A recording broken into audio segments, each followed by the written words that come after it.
ओम नमो भगवते वासुदेवाय। ओम नमो भगवते वासुदेवाय। ओम नमो भगवते वासुदेवाय। हरे कृष्ण। শ্রী চৈতন্য মহাপ্রভু তিনি প্রতিদিনই গদাধর পণ্ডিতের কাছে যেতেন এবং তিনি ভাগবতমের কথা শ্রবণ করতেন। কিন্তু প্রতিদিনই তিনি কি শুনতেন? তিনি সমাহিত হয়ে দুটি চরিত্র শুনতেন। শুনে সমাহিত, প্রহ্লাদ চরিত আর ধ্রুব চরিত। ঠিক আছে, এই দুটো চরিত্র তিনি সবসময় শ্রবণ করতেন। আর এই প্রহ্লাদ যে চরিত্র, সেটা নিয়ে পুরো শ্রীমদ্ ভাগবতমের একটা স্কন্ধ বরাদ্দ করা হয়েছে। 12টা স্কন্ধের মধ্যে একটা স্কন্ধ তার জন্য নিজস্ব। এটা হচ্ছে কি? এটা হচ্ছে সপ্তম স্কন্ধ। এবং এই সপ্তম স্কন্ধে আমরা দেখতে পাচ্ছি নৃসিংহদেবের আবির্ভাব হয়েছে। এবং নৃসিংহদেবের আবির্ভাবের থেকেও গুরুত্বপূর্ণ হচ্ছে প্রহ্লাদ মহারাজের আবির্ভাব। ঠিক আছে? কেন? কারণ প্রহ্লাদ মহারাজের কারণে আমরা নৃসিংহদেবকে পেয়েছি। ঠিক আছে? তাই প্রহ্লাদ মহারাজের গুণকথা, প্রহ্লাদ মহারাজের প্রার্থনা, প্রহ্লাদ মহারাজের চরিত্র আমরা যত বেশি আলোচনা করব, তত বেশি আমরা ভগবান নৃসিংহদেবের কৃপা লাভ করতে পারবো। ঠিক আছে? তো ওই জন্য আমরা আজকে বিশেষত আলোচনা করব প্রহ্লাদ মহারাজের প্রার্থনা নিয়ে। প্রহ্লাদ মহারাজ যে প্রার্থনাগুলো নিবেদন করছিল, সেটা আছে সপ্তম স্কন্ধের নবম অধ্যায়ে। নবম যে অধ্যায়, সেটা খুব গুরুত্বপূর্ণ। আমরা দেখতে পাই প্রথম স্কন্ধে নবম অধ্যায়ে কি আছে? বিষ্ণুদেবের প্রার্থনা আছে। তারপর আপনি দ্বিতীয় স্কন্ধে যাবেন, সেখানে নবম অধ্যায়ে কি আছে? সেখানে নবম অধ্যায়ে রয়েছে কার প্রার্থনা? আহ ব্রহ্মাজির প্রার্থনা রয়েছে। ঠিক আছে? মানে প্রত্যেকটা জায়গায় আপনি দেখবেন এই নবম শব্দটি খুব গুরুত্বপূর্ণ, এবং এইখানে এসে আমরা দেখতে পাচ্ছি সপ্তম স্কন্ধে নবম। এই নবমটাতে কি দেখতে পাচ্ছি আমরা? আমরা দেখতে পাচ্ছি প্রহ্লাদ মহারাজ প্রার্থনা করছে। ঠিক আছে? সো প্রার্থনার যে গুরুত্ব বা প্রয়োজনীয়তা, সেটা হচ্ছে কি? সেটা হচ্ছে সরাসরি একটা সম্পর্ক তৈরি করা ভগবানের সাথে। ঠিক আছে? ঠিক যেমনি নিতাই শিবির মাতাজি বলছিলেন, বন্দনম যদি আমরা করি তাহলে বন্ধন থেকে মুক্ত হতে পারবো। ঠিক আছে?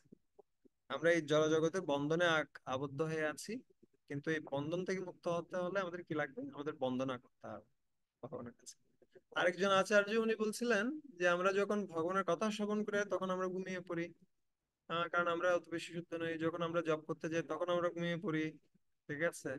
তারপর অর্চনা করতে গেলেও একই সিচুয়েশন, মন বসে না। বা বিভিন্ন রকম সিচুয়েশন, আমরা অত বেশি উন্নত নই। অর্চনাও করতে যেতে পারবো না যতক্ষণ পর্যন্ত ব্রাহ্মণ দীক্ষিত না হচ্ছে। ঠিক আছে? সক্ষম আত্মনিবেদন তো ছেড়েই দিলাম। কিন্তু বন্ধনমটা আমাদের সাথে খুব সম্পর্কিত। কেন? কারণ হচ্ছে যখন আমরা খুব পতিত অবস্থায় রয়েছি, এটা স্বাভাবিক প্রক্রিয়া যে আমরা ভগবানের শরণাগত হব, ভগবানের কাছে প্রার্থনা করবো আমাকে রক্ষা করবো। ঠিক আছে? তো আমরা যত বেশি প্রার্থনায় যুক্ত হতে পারবো, তত বেশি আমরা ভগবানের কাছাকাছি যেতে পারবো। ঠিক আছে? এটাকে তুলনা করা হচ্ছে আহ কিসের?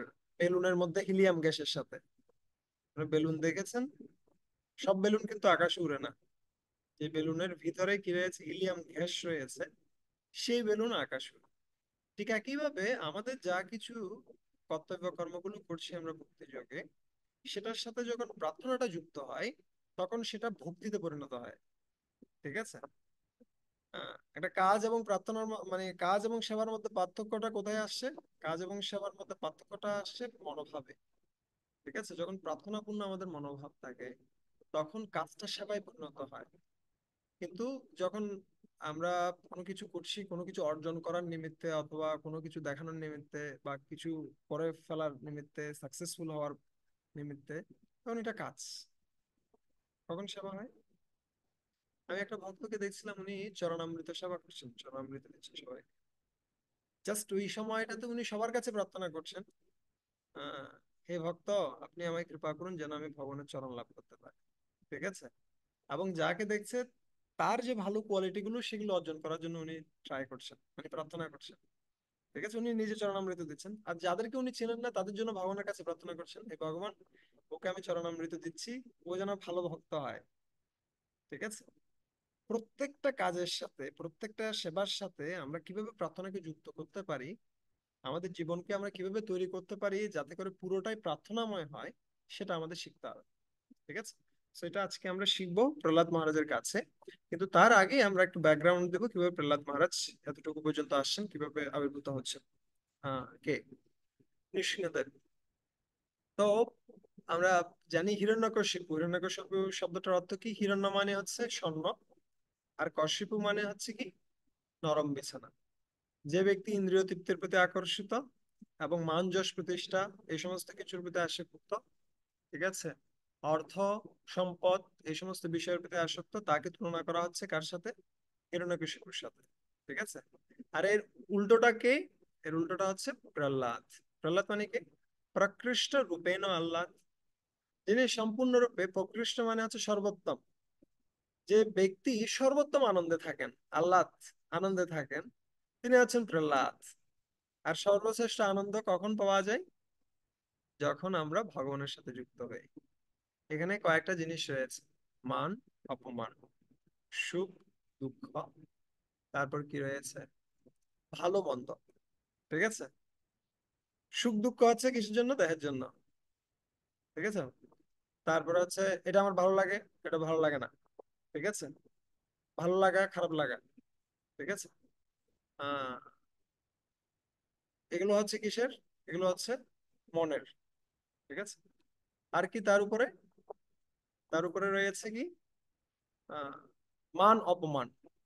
কেউ আমাকে সম্মান দিল, কেউ আমাকে অপমান করলো। এই দ্বন্দ্বের উপর থেকে যখন আমরা উঠতে পারবো, তখন আমরা কি পাবো? আমরা আনন্দ পাবো। তখন আমরা যখন ভগবানের সেবা করব, আমরা আনন্দ পাবো সবসময়। ঠিক আছে। আর এই আনন্দের সর্বশ্রেষ্ঠ রূপটা হচ্ছে কে? প্রহ্লাদ মহারাজ। তাই তার নাম হচ্ছে কি? প্রকৃষ্ট রূপেণ আল্লাহ। আর যিনি ভাগবত ভক্ত, তিনি সবসময় আনন্দে থাকেন। ঠিক আছে।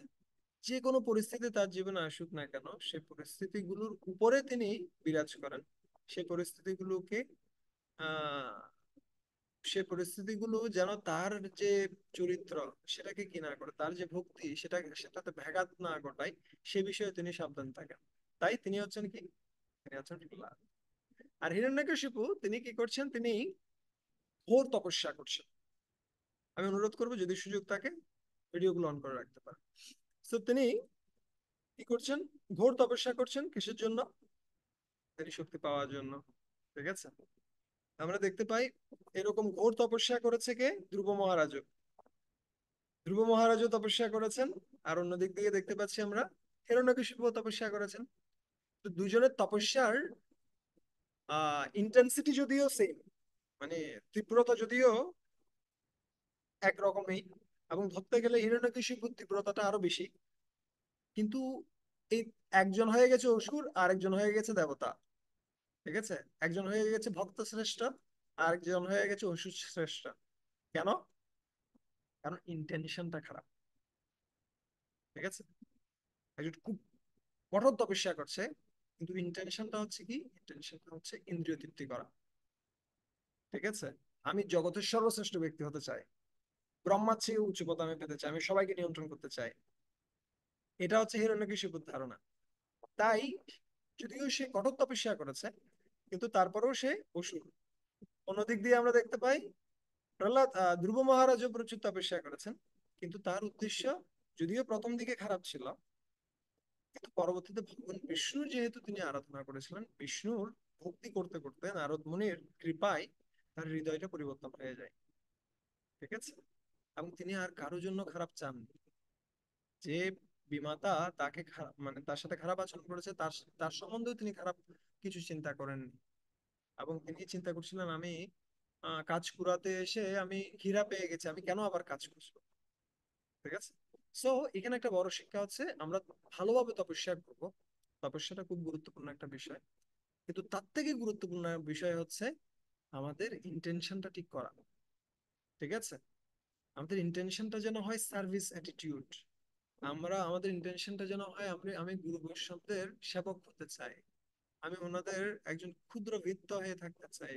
ওনাদের যে মিশন, পৃথিবীতে নগরাত আছে যত নগরাদি গ্রাম সর্বত্র সারা পরিণাম, এটার জন্য আমি একদম একটা ক্ষুদ্র মেশিন যন্ত্রবৎ আমি সেবা করতে চাই। এই ইন্টেনশনটা যখন রয়েছে তখন আপনি পারফেক্ট। আপনি তপস্যা পারফেক্ট না হলে আপনি পারফেক্ট, কিন্তু ইন্টেনশনটা খারাপ হলে আপনি পারফেক্ট তপস্যা করলেও দিন শেষে কি হিসেবে পরিণত হবে? পশুর হিসেবে পরিণত হবে। সো এইভাবে তপস্যা করছে, আর এর ফলে কি হলো, পুরো জগৎকেও কি করে নিয়েছে, কন্ট্রোলে এনে নিয়েছে। ঠিক আছে? এবং সবাইকে কষ্ট দিচ্ছে। যখন ব্রহ্মাজির কাছ থেকে আশীর্বাদ প্রাপ্ত হয়েছে তখন একে একে সবাইকে কষ্ট দিচ্ছে। ইন্দ্র চন্দ্র বরুণ থেকে শুরু করে সবাই, ইন্দ্রচন্দ্র বরুণ থেকে শুরু করে সমস্ত দেবদেবীরা যারা রয়েছে তারা সবাই ভীত সন্ত্রস্ত হয়ে গেছে। ঠিক আছে? সবাই হিরণ্যকশিপুর জয় জয়কার করতে বাধ্য হচ্ছে। এবং তা তো হয়েছে, ও উল্টিয়ে দিয়েছে সবকিছু। কি উল্টিয়ে দিয়েছে? যারা পুণ্য কর্ম করবে তাদেরকে নরকে যেতে হবে, যারা পাপ কর্ম করবে তাদেরকে স্বর্গে পাঠানো হবে। ঠিক আছে? মানে সব ল উল্টে দিয়েছে। তারপরে কি করেছে, যাদের যা ক্ষমতা আছে সব কেড়ে নিয়েছে। কাদের কি ক্ষমতা রয়েছে? যেমন ইন্দ্রের ক্ষমতা হচ্ছে কি বৃষ্টি প্রদান করা, প্রত্যেকে এটা কেড়ে নেওয়া হলো। তারপরে কার ক্ষমতা? তারপরে হচ্ছে বায়ুর ক্ষমতা রয়েছে, বায়ু প্রবাহিত হওয়া, ক্ষমতা কেড়ে নিয়েছে। সব কাজ একা করবে, কে করবে? হিরণ্যকশিপু। কারো কোনো কাজ নেই। ঠিক আছে? সবার কাজ হচ্ছে কি করা, আমার চরণে বসে থাকা। ঠিক আছে? যক্ষ আদি যারা ছিল তাদেরকে ও আহ কি, ওর যে আহ পালকি, পালকি বহন করার জন্য, বা তার যে বাহন সেটা বহন করার জন্য দিয়েছেন। মানে এরকম একটা পরিস্থিতি হয়ে গেছে। সো এখানে একটা বড় শিক্ষা আছে কি, যখন খারাপ কোনো ব্যক্তির হাতে লিডারশিপ করছে তখন পুরোটাকে ও উল্টে দিতে পারে, পুরো সিচুয়েশনটাকে। ঠিক আছে? এবং তখন সে কি করবে? তখন সে অন্যদের উন্নতির বদলে অন্যদের অবনতির কারণ ঘটাবে। এবং যিনি সাকসেসফুল লিডার হবেন তার সবচেয়ে বড় বৈশিষ্ট্য হচ্ছে তিনি অন্যদেরকে সাহায্য করবেন গ্রো করতে, উন্নত হতে। কিন্তু যারা অ্যানভিয়াস, যারা ঈর্ষাপরায়ণ, তারা কি করবে? অন্যদেরকে নামিয়ে দিবে। ঠিক আছে? সো এখানে হচ্ছে হিরণ্যকশিপুর লিডারশিপ।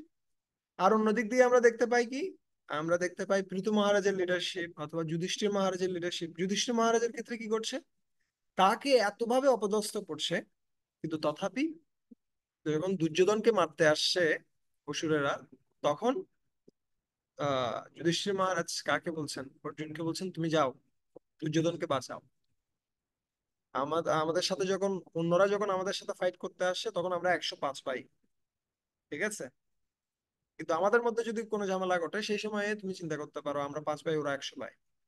কিন্তু যুধিষ্ঠির কখনো দুর্যোধনের প্রতি খারাপ কিছু মনোভাব পোষণ করেননি, যদিও দুর্যোধন বারবার করে তাকে হত্যা করতে চাচ্ছিল।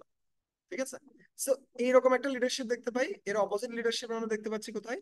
হিরণ্যকশিপুর লিডারশিপ। ঠিক আছে? সো এভাবে সবকিছু কন্ট্রোলে এসে গেছে, কিন্তু তথাপি সে আনন্দে ছিল না। ঠিক আছে? ভাগবতের শ্লোকে বর্ণনা করা হচ্ছে, সাহিত্যম নির্জিতা ককুপ একরাডো বিষয়ান প্রিয়ান যথা উপচুষণ ভুঞ্জান না অতৃপ্ত অজিতেন্দ্রিয়। সাহিত্যম নির্জিতা খুব, সবকিছুকে একদম জয় করে নিয়েছে। একরাডো বিষয়ান প্রিয়ান, এবং সমগ্র পৃথিবীর একচ্ছত্র অধিপতি হয়ে গেছে ব্রহ্মাজির আশীর্বাদে। ঠিক আছে? এবং সে কি করছে? যথা উপযোষণ ভুঞ্জানো, সবকিছু খুব ভালো ভালো জিনিস যা যা কিছু রয়েছে সেগুলো সব উপভোগ করছে। যেমন এখন গরমকাল, ওর গরমকাল ভালো লাগে না। ওর মনে হচ্ছে এখনই কি হতে হবে, আহ ঠান্ডা হাওয়া বইতে হবে। হ্যাঁ, ঠান্ডা হাওয়া বইবে। ওর রোদের গরমটা ভালো লাগছে না, রোদ শীতল হয়ে যাবে। সাথে সাথে কি হবে? বৃষ্টি হবে, বৃষ্টি আবার বেশি হবে না, অল্প অল্প ঝিরি ঝিরি বৃষ্টি হবে। আর এখন গরমকাল, এখন অনেকগুলো ফ্রুইটস পাওয়া যাচ্ছে কিন্তু শীতকালে পাওয়া যাবে না, কিন্তু ও চাচ্ছে না শীতকালেও সব ফ্রুইট লাগবে। সবকিছু যথা উপযোষণ ভুঞ্জে আনো, সবকিছু সর্বোচ্চ মাত্রায় সে কি করছে? উপভোগ করছে। কিন্তু সমস্যা কোথায়? অতৃপ্ত না অতৃপ্ত অজিতেন্দ্রিয়, কিন্তু সে কখনো কি হতে পারেনি? আনন্দিত হতে পারেনি। কেন? অজিতেন্দ্রিয়, তার ইন্দ্রিয়গুলো তার কন্ট্রোলে নেই। ঠিক আছে? তো যার ইন্দ্রিয়গুলো কন্ট্রোলে রয়েছে সে হচ্ছে কি কোটিপতি। যার বাসনা কম সে হচ্ছে কোটিপতি। আর যার অনেক বাসনা সে হচ্ছে ভিখারি। ঠিক আছে? ওর অনেক কিছু থাকলেও সে ভিখারি। কেন? ওর অনেক বাসনা রয়েছে। কিন্তু আসলে আমাদের বাসনাগুলো হচ্ছে কেমন? বাসনাগুলো হচ্ছে সমুদ্রের মতো। আর আমাদের যে ক্ষমতা সেটা হচ্ছে একটা শিশির মতো। শিশির ভিতরে সমুদ্রকে ঢুকাতে পারবেন না আপনি। ঠিক আছে? ঠিক একইভাবে ব্যক্তি যত বড় ব্যক্তি হোক না কেন সে তার বাসনাগুলোকে পূর্ণ করতে পারে না কখনো। ঠিক আছে? যদি না সে জিতেন্দ্রিয় না হয়। ঠিক আছে? ওই জন্য অনেকে বলে থাকে এরকম যে কি রয়েছে, এক একজন ব্যক্তি এক এক ধরনের হতে চায়। ঠিক আছে? আহ ঠিক যেমনি আহ কে রয়েছে, যারা মুভি স্টার রয়েছে তারা কি হতে চায়? তারা হতে চায় ধর্মেন্দ্র। ধর্মেন্দ্র, ধর্মেন্দ্রের নাম শুনেছেন আপনারা? হ্যাঁ? ভারতের মুভি স্টার ছিল ধর্মেন্দ্র। ঠিক আছে? আর ভক্তরা হতে চায় কি জিতেন্দ্র। ঠিক আছে? সো আমরা ধর্মেন্দ্র হব না, আমরা কি হব? আমরা হব জিতেন্দ্র, ইন্দ্রিয়গুলোকে জয় করা। ঠিক আছে? কিন্তু যখন কেউ ইন্দ্রিয়গুলোকে জয় করতে পারছে না তখন সে সবকিছু থাকলেও আনন্দিত নয়। এবং সেই পরিস্থিতিটা কোথায় দেখা যাচ্ছে? সে তার আপন ছেলে প্রহ্লাদ মহারাজ, যে প্রহ্লাদ মহারাজ প্রকৃতপক্ষে নারদ মুনির কৃপায় যখন প্রহ্লাদ মহারাজ মায়ের গর্ভে ছিল সে সময়টিতে নারদ মুনির কৃপায় তিনি বিশেষ জ্ঞান প্রাপ্ত হয়েছিলেন। প্রকৃতপক্ষে এই প্রহ্লাদ মহারাজের যে মা অথবা হিরণ্যকশিপুর স্ত্রী কয়েদু তাকে হত্যা করতে চেয়েছিলেন কারা? দেবতারা। কেন? কারণ এই যে সন্তানটা আসবে সেই সন্তানটা খারাপ সন্তান হতে পারে। পিতা এরকম, তাহলে সন্তান কত খারাপ হবে। কিন্তু নারদ মুনি তাকে প্রোটেকশন দিয়েছিলেন এবং নারদ মুনি এই পুরো সময় জুড়ে, কেন বর্ণনা করা হচ্ছে 100 বছর ধরে প্রহ্লাদ মহারাজ গর্ভে ছিলেন। ঠিক আছে? শুধুমাত্র গর্ভে কেন? কারণ কয়েদু তখন বাচ্চা প্রসব করতে চাচ্ছিলেন না, কারণ স্বামী বাইরে রয়েছেন। তখন তিনি শিবের উপাসনা করছিলেন, কে? হিরণ্যকশিপু। তাকে বিশেষভাবে কৃপা করছিলেন এবং সমস্ত জ্ঞান প্রদান করেছিলেন। কিন্তু এই জ্ঞানগুলো কে ভুলে গেছে? কয়েদু ভুলে গেছে। কিন্তু কে মনে রেখেছিলেন? প্রহ্লাদ মহারাজ মনে রেখেছিলেন। এবং তাকে যখন কোথায় দেয়া হলো, ষণ্ড এবং অমর্ক শুক্রাচার্যের দুই পুত্র, তাদের পাঠশালায় দেয়া হলো। সেখানে সে সমস্ত কিছু করছে কিন্তু ওর এগুলো ভালো লাগতো না। তার ভালো লাগতো কি? তার ভালো লাগতো কৃষ্ণ ভক্তি। এবং একদিন পড়াশোনা শেষে তাকে নিয়ে আসা হলো পিতার কাছে, যে ও অনেক পড়াশোনা করেছে, ওর কিছু পরীক্ষা নিতে পারেন আপনি চাইলে। ঠিক আছে? তো সেই সময়টিতে প্রহ্লাদ মহারাজকে জিজ্ঞেস করছে পিতা যে তুমি কি শিখলে? তখন প্রহ্লাদ মহারাজ কি বলছেন? প্রহ্লাদ মহারাজ প্রথমেই বলছেন যে আহ yes, খুব সুন্দরভাবে তিনি বলছেন, তৎসাধু মন্যে অসুরবর্য দেহিনাম সদা সমুদ্বিগ্ন ধিয়াম অসদ্গ্রহাৎ ইতত্তপাতম গৃহমন্দকূপম বনম গতো যৎ হরিমাশ্রয়েত। উনি বলছেন আমি শিখলাম, কি শিখলাম? বেস্ট জিনিস শিখলাম। সাধু, বেস্ট জিনিস আমি শিখলাম। হে অসুর, অসুরদের মধ্যে শ্রেষ্ঠ যারা, যে সমস্ত ব্যক্তিরা সদা সমুদ্বিগ্ন ধিয়াম, যারা সবসময় উদ্বিগ্ন চিত্ত রয়েছে, তাদের কি করা উচিত? তাদের গৃহ অন্ধকূপ পরিত্যাগ করে বানপ্রস্থ গ্রহণ করা উচিত। ঠিক আছে? বৃন্দাবনে যাওয়া উচিত। বৃন্দাবনে গিয়ে কার আশ্রয় গ্রহণ করা উচিত? হরিম আশ্রয়ে, তো হরির আশ্রয় গ্রহণ করা উচিত। তো উনি বললেন যে হরির আশ্রয় গ্রহণ করাটাই হচ্ছে সর্বশ্রেষ্ঠ। ঠিক আছে? এবং এই কথা শুনে একদম রেগে মেগে গরম হয়ে গেছে এবং তাকে স্বপ্ন এবং অমরকে দিয়ে বলছেন এই কি কৃষি কাজ তোমরা? তুমি এমন ভাবে ব্যবস্থা করো যেন এখানে কে প্রবেশ করতে না পারে, হ্যাঁ, বৈষ্ণবরা প্রবেশ করতে না পারে। তখন আবার শিক্ষা দিল। আবার যখন শিক্ষা দিয়েছে আবার তাকে নিয়ে আসা হলো, এখন জিজ্ঞেস করছে কি শিখলে তুমি? এবার কি বলছেন? শ্রবণম কীর্তনম বিষ্ণু স্মরণম পাদ সেবনম অর্চনম বন্দনম দর্শম সখ্যম আত্মনিবেদনম ইতি পুংসার্পিতো বিষ্ণু ভক্তিশ্চেত নবলক্ষণম ক্রিয়তো ভগবতী অধ্যা তৎমন্যেয়োদিতম উত্তমম। উনি বলছেন যে ভগবানের ভক্তি সেটা 9 প্রকারে করা যায়। শ্রবণ কীর্তন, ভগবানের কথা শ্রবণ করা, ভগবানের কথা কীর্তন করা, ঠিক আছে, স্মরণ করা, ভগবানের কাছে বন্দনা করা, প্রার্থনা করা, ঠিক আছে, ভগবানের অর্চন করা, বিগ্রহের অর্চন করা, এই 9টা পদ্ধতিতে যদি কেউ ভগবানের ভক্তি করে, সেটা হচ্ছে কি মনুষ্য জীবনের সর্বশ্রেষ্ঠ ফল। এবং এই জিনিসটাই আমি শিখলাম, আমি যা পড়েছি তার মধ্যে সর্বশ্রেষ্ঠ অধিতম উত্তমম, যা আমি পড়েছি, ঠিক আছে, তার মধ্যে উত্তম জিনিস শিখলাম কি, ভগবানের ভক্তি। এবং এই কথা শুনে আবার গরম হয়ে গেছে, একদম ছুঁড়ে মেরেছে, এই ছেলেকে তোমরা কি শিক্ষা দিয়েছো। তখন সন্ধ্যা এবং অমরকে বলছে, না না, আমরা কখনো তো এই শিক্ষা দিই নাই। আপনার ছেলে এই শিক্ষা ও কোথায় যে পেয়েছে ও নিজেও জানে না, ঠিক আছে। আমাদের ক্ষমা করুন রাজা, আমরা কখনো এরকম শিক্ষা দিইনি। তখন কে হিরণ্যকশিপু তাকে জিজ্ঞেস করছে যে তুমি কোথা থেকে এই শিক্ষা পেলে, তোমাকে তো এই শিক্ষা তোমার গুরুরা দেয়নি, কিভাবে পেলে, কিভাবে তুমি ভক্তিতে উন্নত হলে।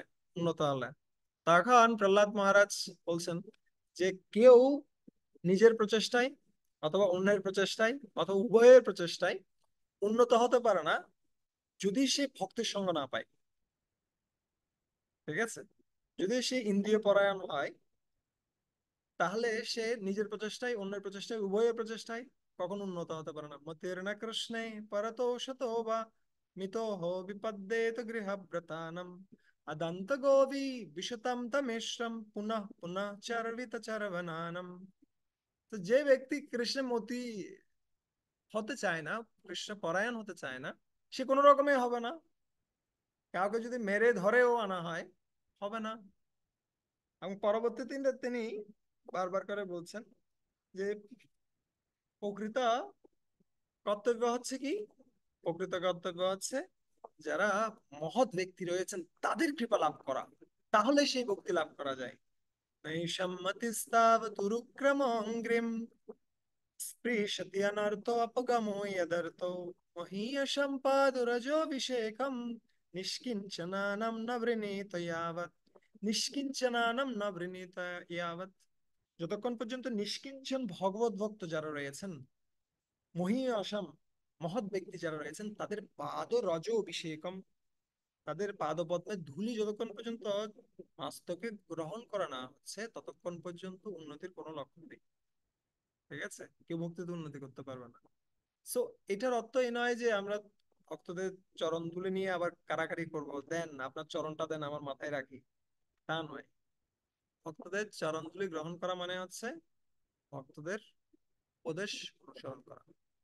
যখন কেউ উপদেশ অনুসরণ করে, তাহলে সে কি করতে পারে, প্রকৃতপক্ষে গুরুদেবকে অনুসরণ করছে, গুরুদেবের পাদধূলি গ্রহণ করছে, বৈষ্ণবের পাদধূলি গ্রহণ করছে। কিন্তু যদি আমরা উপদেশ অনুসরণ না করি, তাহলে পাদধূলি গ্রহণ করে লাভ নেই, ঠিক আছে। সো শিক্ষা দিচ্ছে, কে কাকে শিক্ষা দিচ্ছে, বাচ্চা পিতাকে শিক্ষা দিচ্ছে, প্রহ্লাদ মহারাজ তার বাবাকে শিক্ষা দিচ্ছে, তুমি মহিয়াসম পাদরজ অভিষেক, মহৎ ব্যক্তিদের পাদরজ গ্রহণ করো, তাহলে ভক্তিতে উন্নতি হতে পারবে, এমনি এমনি তো হবে না, ঠিক আছে। এই কথা শোনার পরে হিরণ্যকশিপু আর কি করতে পারছে না, নিজেকে আর মানিয়ে রাখতে পারছে না, একে বলছে এখন হত্যা করো একে। এবং বিভিন্ন ভাবে তাকে হত্যা করার প্রচেষ্টা করেছে, কখনো হাতির পায়ের নিচে ফেলে, কখনো ইসের উপর থেকে, আহ পাহাড়ের উপর থেকে ছুঁড়ে মেরে, কখনো বা সর্প গর্তে ছুঁড়ে মেরে, ঠিক আছে, বিষ প্রয়োগ করে, বিভিন্ন ভাবে তাকে হত্যা করার প্রচেষ্টা করেছে। কিন্তু প্রহ্লাদ মহারাজ প্রত্যেকটা পরিস্থিতিতে নির্বিকার ছিলেন, এবং তিনি বারবার করে কাকে স্মরণ করছিলেন, ভগবানকে স্মরণ করছিলেন। কিন্তু তিনি কাউকে দোষ প্রদান করছিলেন না, ঠিক আছে। তিনি বলছিলেন না কেন আমার সাথে এটা ঘটছে, আমি ভগবানের এত বড় একজন ভক্ত, কিন্তু আমার সাথে এগুলো ঘটবে। আমাদের ক্ষেত্রে কি হয়, আমাদের ক্ষেত্রে ছোটখাটো একটু ব্যতিক্রম হলেই আমরা সম্পূর্ণরূপে ভগবানের প্রতি ফেথ হারিয়ে ফেলি, বৈষ্ণবদের প্রতি ফেথ হারিয়ে ফেলি। এখানে দেখেন গুরুদেব কোথায়, উনি কোথায়, কোনো সম্পর্ক নেই কিন্তু। গুরুদেব মাতৃগর্ভে তাকে জ্ঞান প্রদান করেছেন, আর কোনো ভক্তই নেই আশেপাশে। কিন্তু তথাপি তিনি তার ভক্তিটা খুব স্ট্রংলি চালিয়ে যাচ্ছেন বিভিন্ন পরিস্থিতির মধ্যেও, ঠিক আছে, যদিও তাকে মেরে ফেলার প্রচেষ্টা চলছে। কিন্তু তথাপি তিনি হিরণ্যকশিপুকেও দোষ দিচ্ছেন না, তিনি গুরুদেবকেও দোষ দিচ্ছেন না, তিনি ভগবানকেও দোষ দিচ্ছেন না, তিনি সহ্য করছেন। আর এর ফলে কি হলো, প্রত্যেকটা পরিস্থিতিতে ভগবান তাকে রক্ষা করছিলেন। প্রত্যেকটা পরিস্থিতি। এবং একটা পর্যায়ে গিয়ে হিরণ্যকশিপু চিন্তা করছেন, ওকে অন্যদের দিয়ে মারিয়ে লাভ নেই, আমি নিজেই ওকে মারব। এই জন্য ওকে নিয়ে এসে ওকে জিজ্ঞেস করছে, এই তুই যে এত ভগবান ভগবান করছিস, তোর ভগবান থাকে কোথায়? ঠিক আছে, ও কোথায় থাকে? হ্যাঁ, ও কি স্তম্ভের মধ্যে রয়েছে? অ্যাকচুয়ালি যে কাকে মানে এতভাবে নির্যাতন করা হচ্ছিল প্রহ্লাদ মহারাজকে, সেজন্য ভগবান স্বয়ং আবির্ভূত হয়েছিলেন, কিন্তু কোথায়? এই স্তম্ভটিতে। ওই জন্য ওর মনে চিন্তা আসছিল, ও স্তম্ভের কথা বারবার করে বলছে কেন, কারণ কোন ভগবান এসে গেছেন ইতিমধ্যে। ঠিক আছে, তো জিজ্ঞেস করছে, স্তম্ভে তোর ভগবান আছে? তখন বলছে, ভগবান সর্বত্র রয়েছেন, এবং ভগবান সকলের শক্তির উৎস। ও হিরণ্যকশিপু জিজ্ঞেস করছিল, তোর এত শক্তির উৎস কোথায়? তখন প্রহ্লাদ মহারাজ বলছেন, না, আমার শক্তির উৎস নয় শুধুমাত্র, আমার শক্তি, আপনার শক্তি, সকলের শক্তির উৎস হচ্ছে কে? ভগবান। ঠিক আছে, আর তিনি সর্বত্র রয়েছেন, সর্বত্র, অখিলেষু চ আত্মনঃ, প্রত্যেকটা স্থানে তিনি রয়েছেন। আহ, তখন হিরণ্যকশিপু তিনি কি করলেন, তিনি বলছেন, যদি ভগবান থেকে থাকেন এই স্তম্ভের মধ্যে, তাহলে আমি তোকে দেখাচ্ছি, সেই ভগবানকে আমি বধ করবো। তখন সেই স্তম্ভে আঘাত করেছেন, আর সেই স্তম্ভ থেকে কে আবির্ভূত হলেন? আহ, নৃসিংহদেব ভগবান আবির্ভূত হলেন। এখন প্রশ্ন আসতে পারে, স্তম্ভ থেকে কেন আবির্ভূত হলেন? তিনি তো অনেক কিছু থেকে আবির্ভূত হতে পারতেন, তাই না? কেন স্তম্ভ থেকে আবির্ভূত হলেন? স্তম্ভ শব্দটির আরেকটা অর্থ হচ্ছে অহংকার। ঠিক আছে, একটা স্তম্ভ অর্থ হচ্ছে পিলার, আর একটা স্তম্ভ হচ্ছে অহংকার। ঠিক আছে, যখনই কেউ অহংকারের দ্বারা আবিষ্ট হয়, যে আমি সমস্ত কিছুর কর্তা, আমি সমস্ত কিছুর নিয়ন্ত্রণ কর্তা, ঠিক আছে, আমি ভোক্তা, আহ আমি ভগবান, আলটিমেটলি যখন কেউ বলে আমি ভোক্তা, আমি নিয়ন্তা, আমি সকলের সুহৃদ, তখন সে নিজেকে ভগবান রূপেই দাবি করে বেসিক্যালি। ঠিক আছে, সো যখনই কার মধ্যে অহংকার হয়, তখন তাকে ধ্বংস করার জন্য, সেই অহংকারটা ধ্বংস করার জন্য কে আবির্ভূত হন? নৃসিংহদেব আবির্ভূত হন। ঠিক আছে, সো আমাদের খুব সাবধান থাকতে হবে, যেন আমরা কোনো কারণেই অহংকারের দ্বারা প্রভাবিত না হই।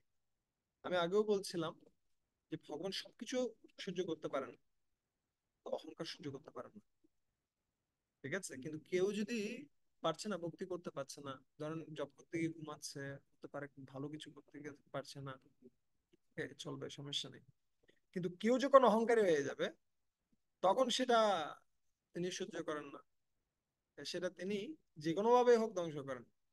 ঠিক আছে, এমনকি সে তার বিশাল ভক্ত হলেও, আমরা আমরা কার ক্ষেত্রেও দেখতে পাই, গোপিকারা, তারা ভগবানের সর্বশ্রেষ্ঠ ভক্ত ছিল, কিন্তু যখনই তারা মনে করছে যে ভগবান আমার সাথে রয়েছেন, ভগবান আর কারোর সাথে নেই, ভগবান আমার, তো সাথে সাথে কি করেছেন ভগবান?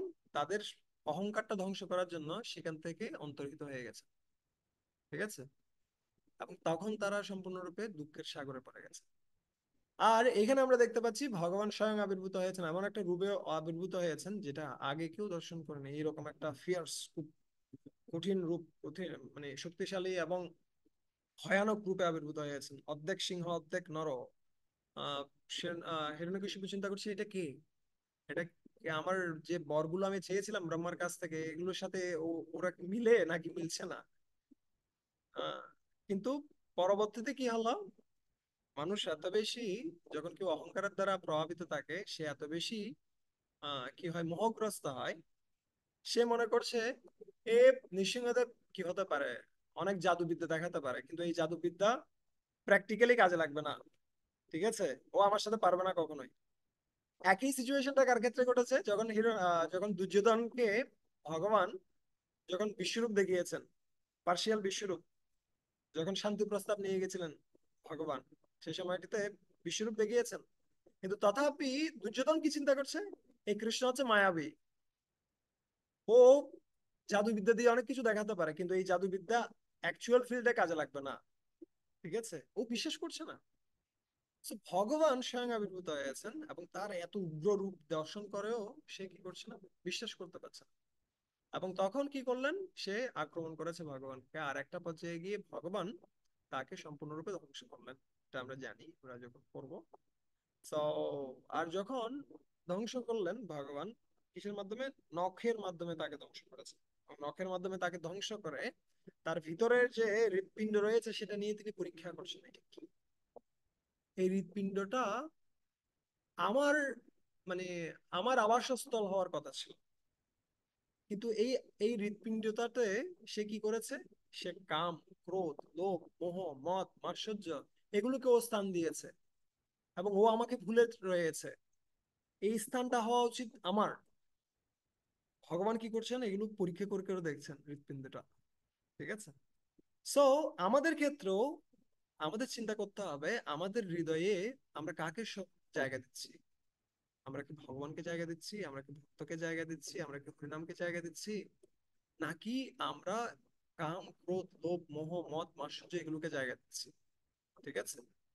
বিশেষ করে আমি আরেকটা জিনিস বলবো, আমাদের যেন কোনো কারো প্রতি, জগতে যত ব্যক্তি হোক, কারো প্রতি যেন আমাদের খারাপ মনোভাব না থাকে। ব্যক্তি এবং ব্যক্তির আচরণ ভিন্ন। ঠিক আছে। ঠিক যেমনি ধরেন কেউ আম পরিবেশন করছে, আম পরিবেশন করতে গিয়ে একটা পচা আম ছিল, ওটা আপনাকে দিয়ে দিছে ভুলক্রমে। বুঝতে পারছেন? এখন এই আমটা যেটা দিয়েছে ওটা পচা বলে ব্যক্তিটা যে পচা সেটা তা নয়। আমটা পচা হতে পারে কিন্তু ব্যক্তিটা কি নয়? পচা নয়। ঠিক আছে। ঠিক একইভাবে মানুষ যা আচরণ আমাদের সাথে করে সেগুলো গুণের প্রভাবে করে। হতে পারে সে সত্যগুণে রয়েছে, সে রজগুণে রয়েছে, সে তমগুণে রয়েছে, তার কারণে সে এইভাবে আচরণ করছে। কিন্তু তার আচরণ দিয়ে ব্যক্তিটাকে বিচার করাটা, এটা হচ্ছে অন্যায়। এবং সেজন্য মহাত্মারা তারা কেমন হয়? তারা সকলের প্রতি সবাইকে তারা ভালোবাসে। ঠিক আছে। কারো প্রতি বিদ্বেষ তিনি রাখেন না। এবং এটা হচ্ছে একমাত্র গুণ যার মাধ্যমে সে ভগবানেরও প্রিয় হতে পারেন। এখানে ভগবত গীতায় আপনি দেখবেন নির্বৈর সর্বভূতেষু। হ্যাঁ, ভগবত গীতার দ্বাদশ অধ্যায়ে আপনি যে সমস্ত গুণাবলী রয়েছে তার ভিতরে একটা গুণ বর্ণনা আছে, নির্বৈর, কারো প্রতি বৈর নয়। আমাদের সকলের প্রার্থনা প্রয়োজন যদি আমরা ভক্তিতে উন্নতি করতে চাই। সো এইভাবে দেখার পরে এটা ফেলে দিয়েছেন। হিরণ্যকশিপুর যে সিংহাসন ছিল সেটাতে গিয়ে বসেছেন। তিনি চিন্তা করছেন এই সিংহাসনটা আমার হওয়া উচিত ছিল, এটা আমার ভক্ত তৈরি করেছে। এই যে হিরণ্যকশিপু, সে পূর্বজন্মে আমার ভক্ত ছিল, জয় এবং বিজয়।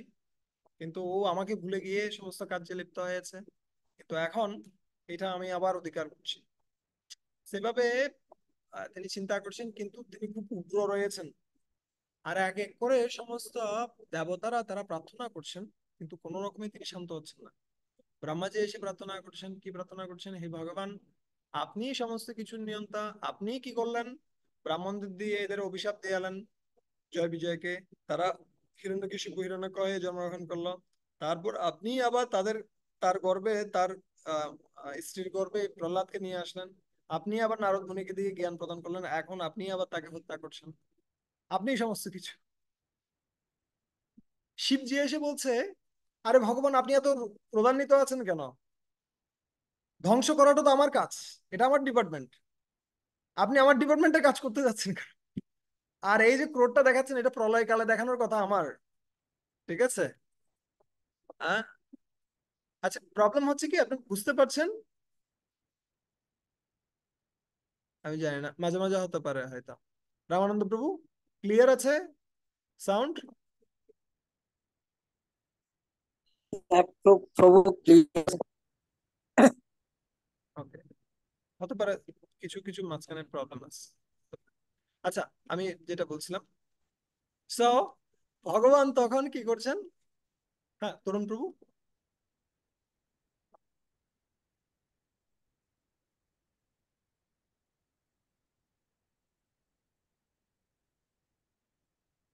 Yes, শুনতে পাচ্ছেন আমি কিছু?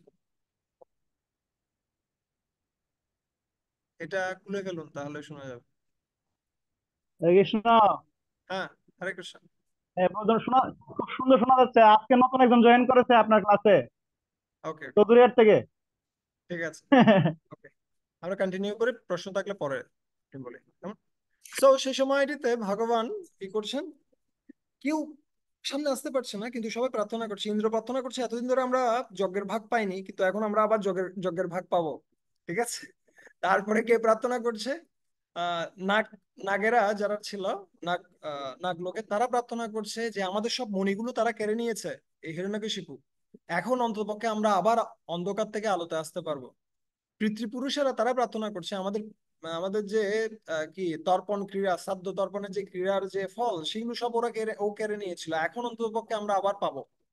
সেভাবে সবাই নিজের প্রার্থনাগুলো করছে, কিন্তু এই প্রার্থনাগুলো তো ভগবান সন্তুষ্ট হচ্ছেন না, কোনো ক্রমেই সন্তুষ্ট হচ্ছেন না।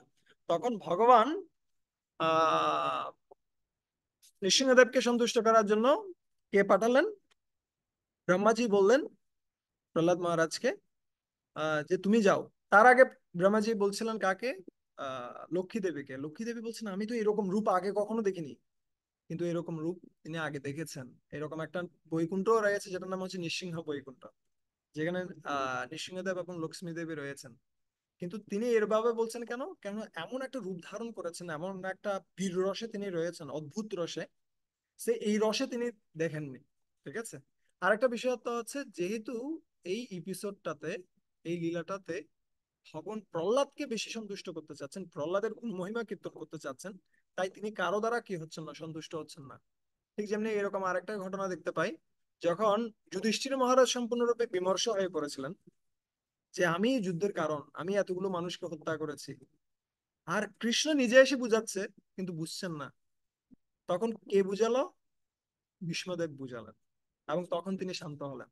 তো এই ক্ষেত্রেও আমরা দেখতে পাচ্ছি কৃষ্ণ নিজের মহিমা প্রকাশ না করে কার মহিমা বেশি প্রকাশ করলেন? ভীষ্মদেবের মহিমা প্রকাশ করলেন। আর এখানেও প্রহ্লাদ মহারাজের যে মহিমা, সেটা প্রকাশ করার জন্য তিনি অন্য কারো দ্বারা সন্তুষ্ট হলেন না। তার রাগটা কারো দ্বারাই যায়নি। কার দ্বারা যাবে? প্রহ্লাদ মহারাজের দ্বারা যাবে। তখন প্রহ্লাদ মহারাজের আহ ব্রহ্মাজির আদেশ পেয়ে প্রহ্লাদ মহারাজ তিনি কার দিকে যাচ্ছেন? আহ নৃসিংহদেবের চরণে পতিত হয়েছেন। সপাদ মূলে পতিতম তম আরবকম। আরবকম মানে হচ্ছে কি? বাচ্চা শিশু। এই বাচ্চা শিশু যখন কি হলো, ভগবানের চরণে পতিত হলো, তাকে দর্শন করে বিলক্ষ্য দেব কৃপয়া পরিপ্লুত, কৃপায় পরিপ্লুত হয়ে তিনি কি করলেন? উত্থাপ্য তৎশিষ্ণ দধাত করাম্বুজ। শিষ্ণ মানে হচ্ছে কি? শিষ্ণ মানে হচ্ছে মস্তক। তার মস্তক কি করে? উত্তাপ্য উঠিয়ে কি করলেন? দধাত, দান করলেন। কি দান করলেন? করাম্বুজম, তার হস্তকমল মাথায় দান করলেন। ঠিক আছে। এবং তার মাধ্যমে কি হলো? কালো হি বিত্রস্ত দিয়ম কৃত অভয়ম, এবং তার মাধ্যমে তিনি সমস্ত রকম কি থেকে মুক্ত হলেন? ভয় থেকে মুক্ত হলেন। ঠিক আছে। সো এখানে একটা জিনিস দেখুন, কারো মাথায় যে ভগবান হস্ত রাখবেন সেটা জানাতন বিষয় নয়। এই জন্য তিনি অনেক পরীক্ষা নেবেন, অনেক পরীক্ষা নেবেন। ঠিক আছে। আহ প্রহ্লাদ মহারাজের ক্ষেত্রে দেখুন কতগুলো পরীক্ষা তিনি নিয়েছেন। ঠিক আছে। এতগুলো পরীক্ষা আমাদের জীবনে আসবেও না, ছোটখাটো পরীক্ষা আসলে আমরা উপকার। ঠিক আছে। কিন্তু মাথায় রাখতে হবে, ভক্তিতে যত এগিয়ে যাব তত পরীক্ষা দিতে হবে। ঠিক যেমনি আপনি যখন 10 বছর ধরে কি করছেন? পড়াশোনা করছেন, আপনাকে এসএসসি পরীক্ষা দিতে হবে। আপনি বলতে পারেন না আমি এসএসসি পরীক্ষা না দিয়ে আমি এসএসসি তে উঠে যাব, হবে না। ইভেন 1 থেকে 2 তেও যাওয়া যাচ্ছে না পরীক্ষা না দিয়ে, আপনি কিভাবে সম্ভব? যত উপরের র্যাঙ্কে যেতে চাইবেন তত পরীক্ষা বড় বড় আসবে। তো এই পরীক্ষাগুলোতে পাশ করেছে বিদায় আমরা দেখতে পাচ্ছি প্রহ্লাদ মহারাজের মস্তকের উপরে কে রাখলেন? ভগবান হস্ত রাখলেন। একই রকম সিচুয়েশন কার ক্ষেত্রে আমরা দেখতে পাচ্ছিলাম? আমরা দেখতে পাচ্ছিলাম কার ক্ষেত্রে? ধ্রুব মহারাজের ক্ষেত্রে। ধ্রুব মহারাজের ক্ষেত্রেও ভগবান যখন সন্তুষ্ট হয়েছেন তখন মস্তকের উপর হাত রেখেছিলেন, শঙ্খ, শঙ্খ টাচ করেছিলেন। এবং এই শঙ্খ টাচের ফলে তার যে হৃদয়ে সমস্ত দিব্য জ্ঞান প্রকাশিত হয়েছে। এবং একইভাবে আমরা দেখতে পাচ্ছি এখানে প্রহ্লাদ মহারাজের হৃদয়েও সমস্ত দিব্য জ্ঞান প্রকাশিত হয়েছে। এবং তিনি সাথে সাথে কি হলেন? তিনি সতৎকর স্পর্শ দ্রুত কিল শুভ, সে করস্পর্শের দ্বারা কি হয়ে গেল? দ্রুত পবিত্র হয়ে গেল, অথবা ধুয়ে মুছে সাফ হয়ে গেল। কি? অখিল অশুভ। অখিলা মানে আছে সমস্ত, সমস্ত অশুভ, অশুভ গুলো কি হয়ে গেল? সব চলে গেল। ঠিক আছে। সপদ্য বিব্যক্ত পরাত্ম দর্শন। ঠিক আছে। সপদি, তৎক্ষণাৎ কি হলো? অভিব্যক্ত, প্রকাশিত হয়েছে পর আত্মদর্শন। ভগবান ভগবানের যে দর্শন সেটা তিনি লাভ করেছেন, ভগবানের সমস্ত জ্ঞান তার হৃদয়ে প্রকাশিত হয়েছে। ঠিক আছে। এবং সাথে সাথে কি হলো, তার আহ হৃদ অশ্রু লোচনা, তার হৃদয়টা সম্পূর্ণরূপে হর্ষাত, ঋষ্যতি, ঋষ্যতি মানে হচ্ছে আনন্দ, আনন্দে পরিপূর্ণ হয়ে গেল। এবং তার হৃদয়টা আনন্দে পরিপূর্ণ হয়ে গেল। এবং অশ্রু লোচনা, তার যে চক্ষুদয় সেটা কিসে পরিপূর্ণ হয়ে গেল, জলে পরিপূর্ণ হয়ে গেল। ঠিক আছে। এবং সেই অবস্থাতে তিনি কি করছেন,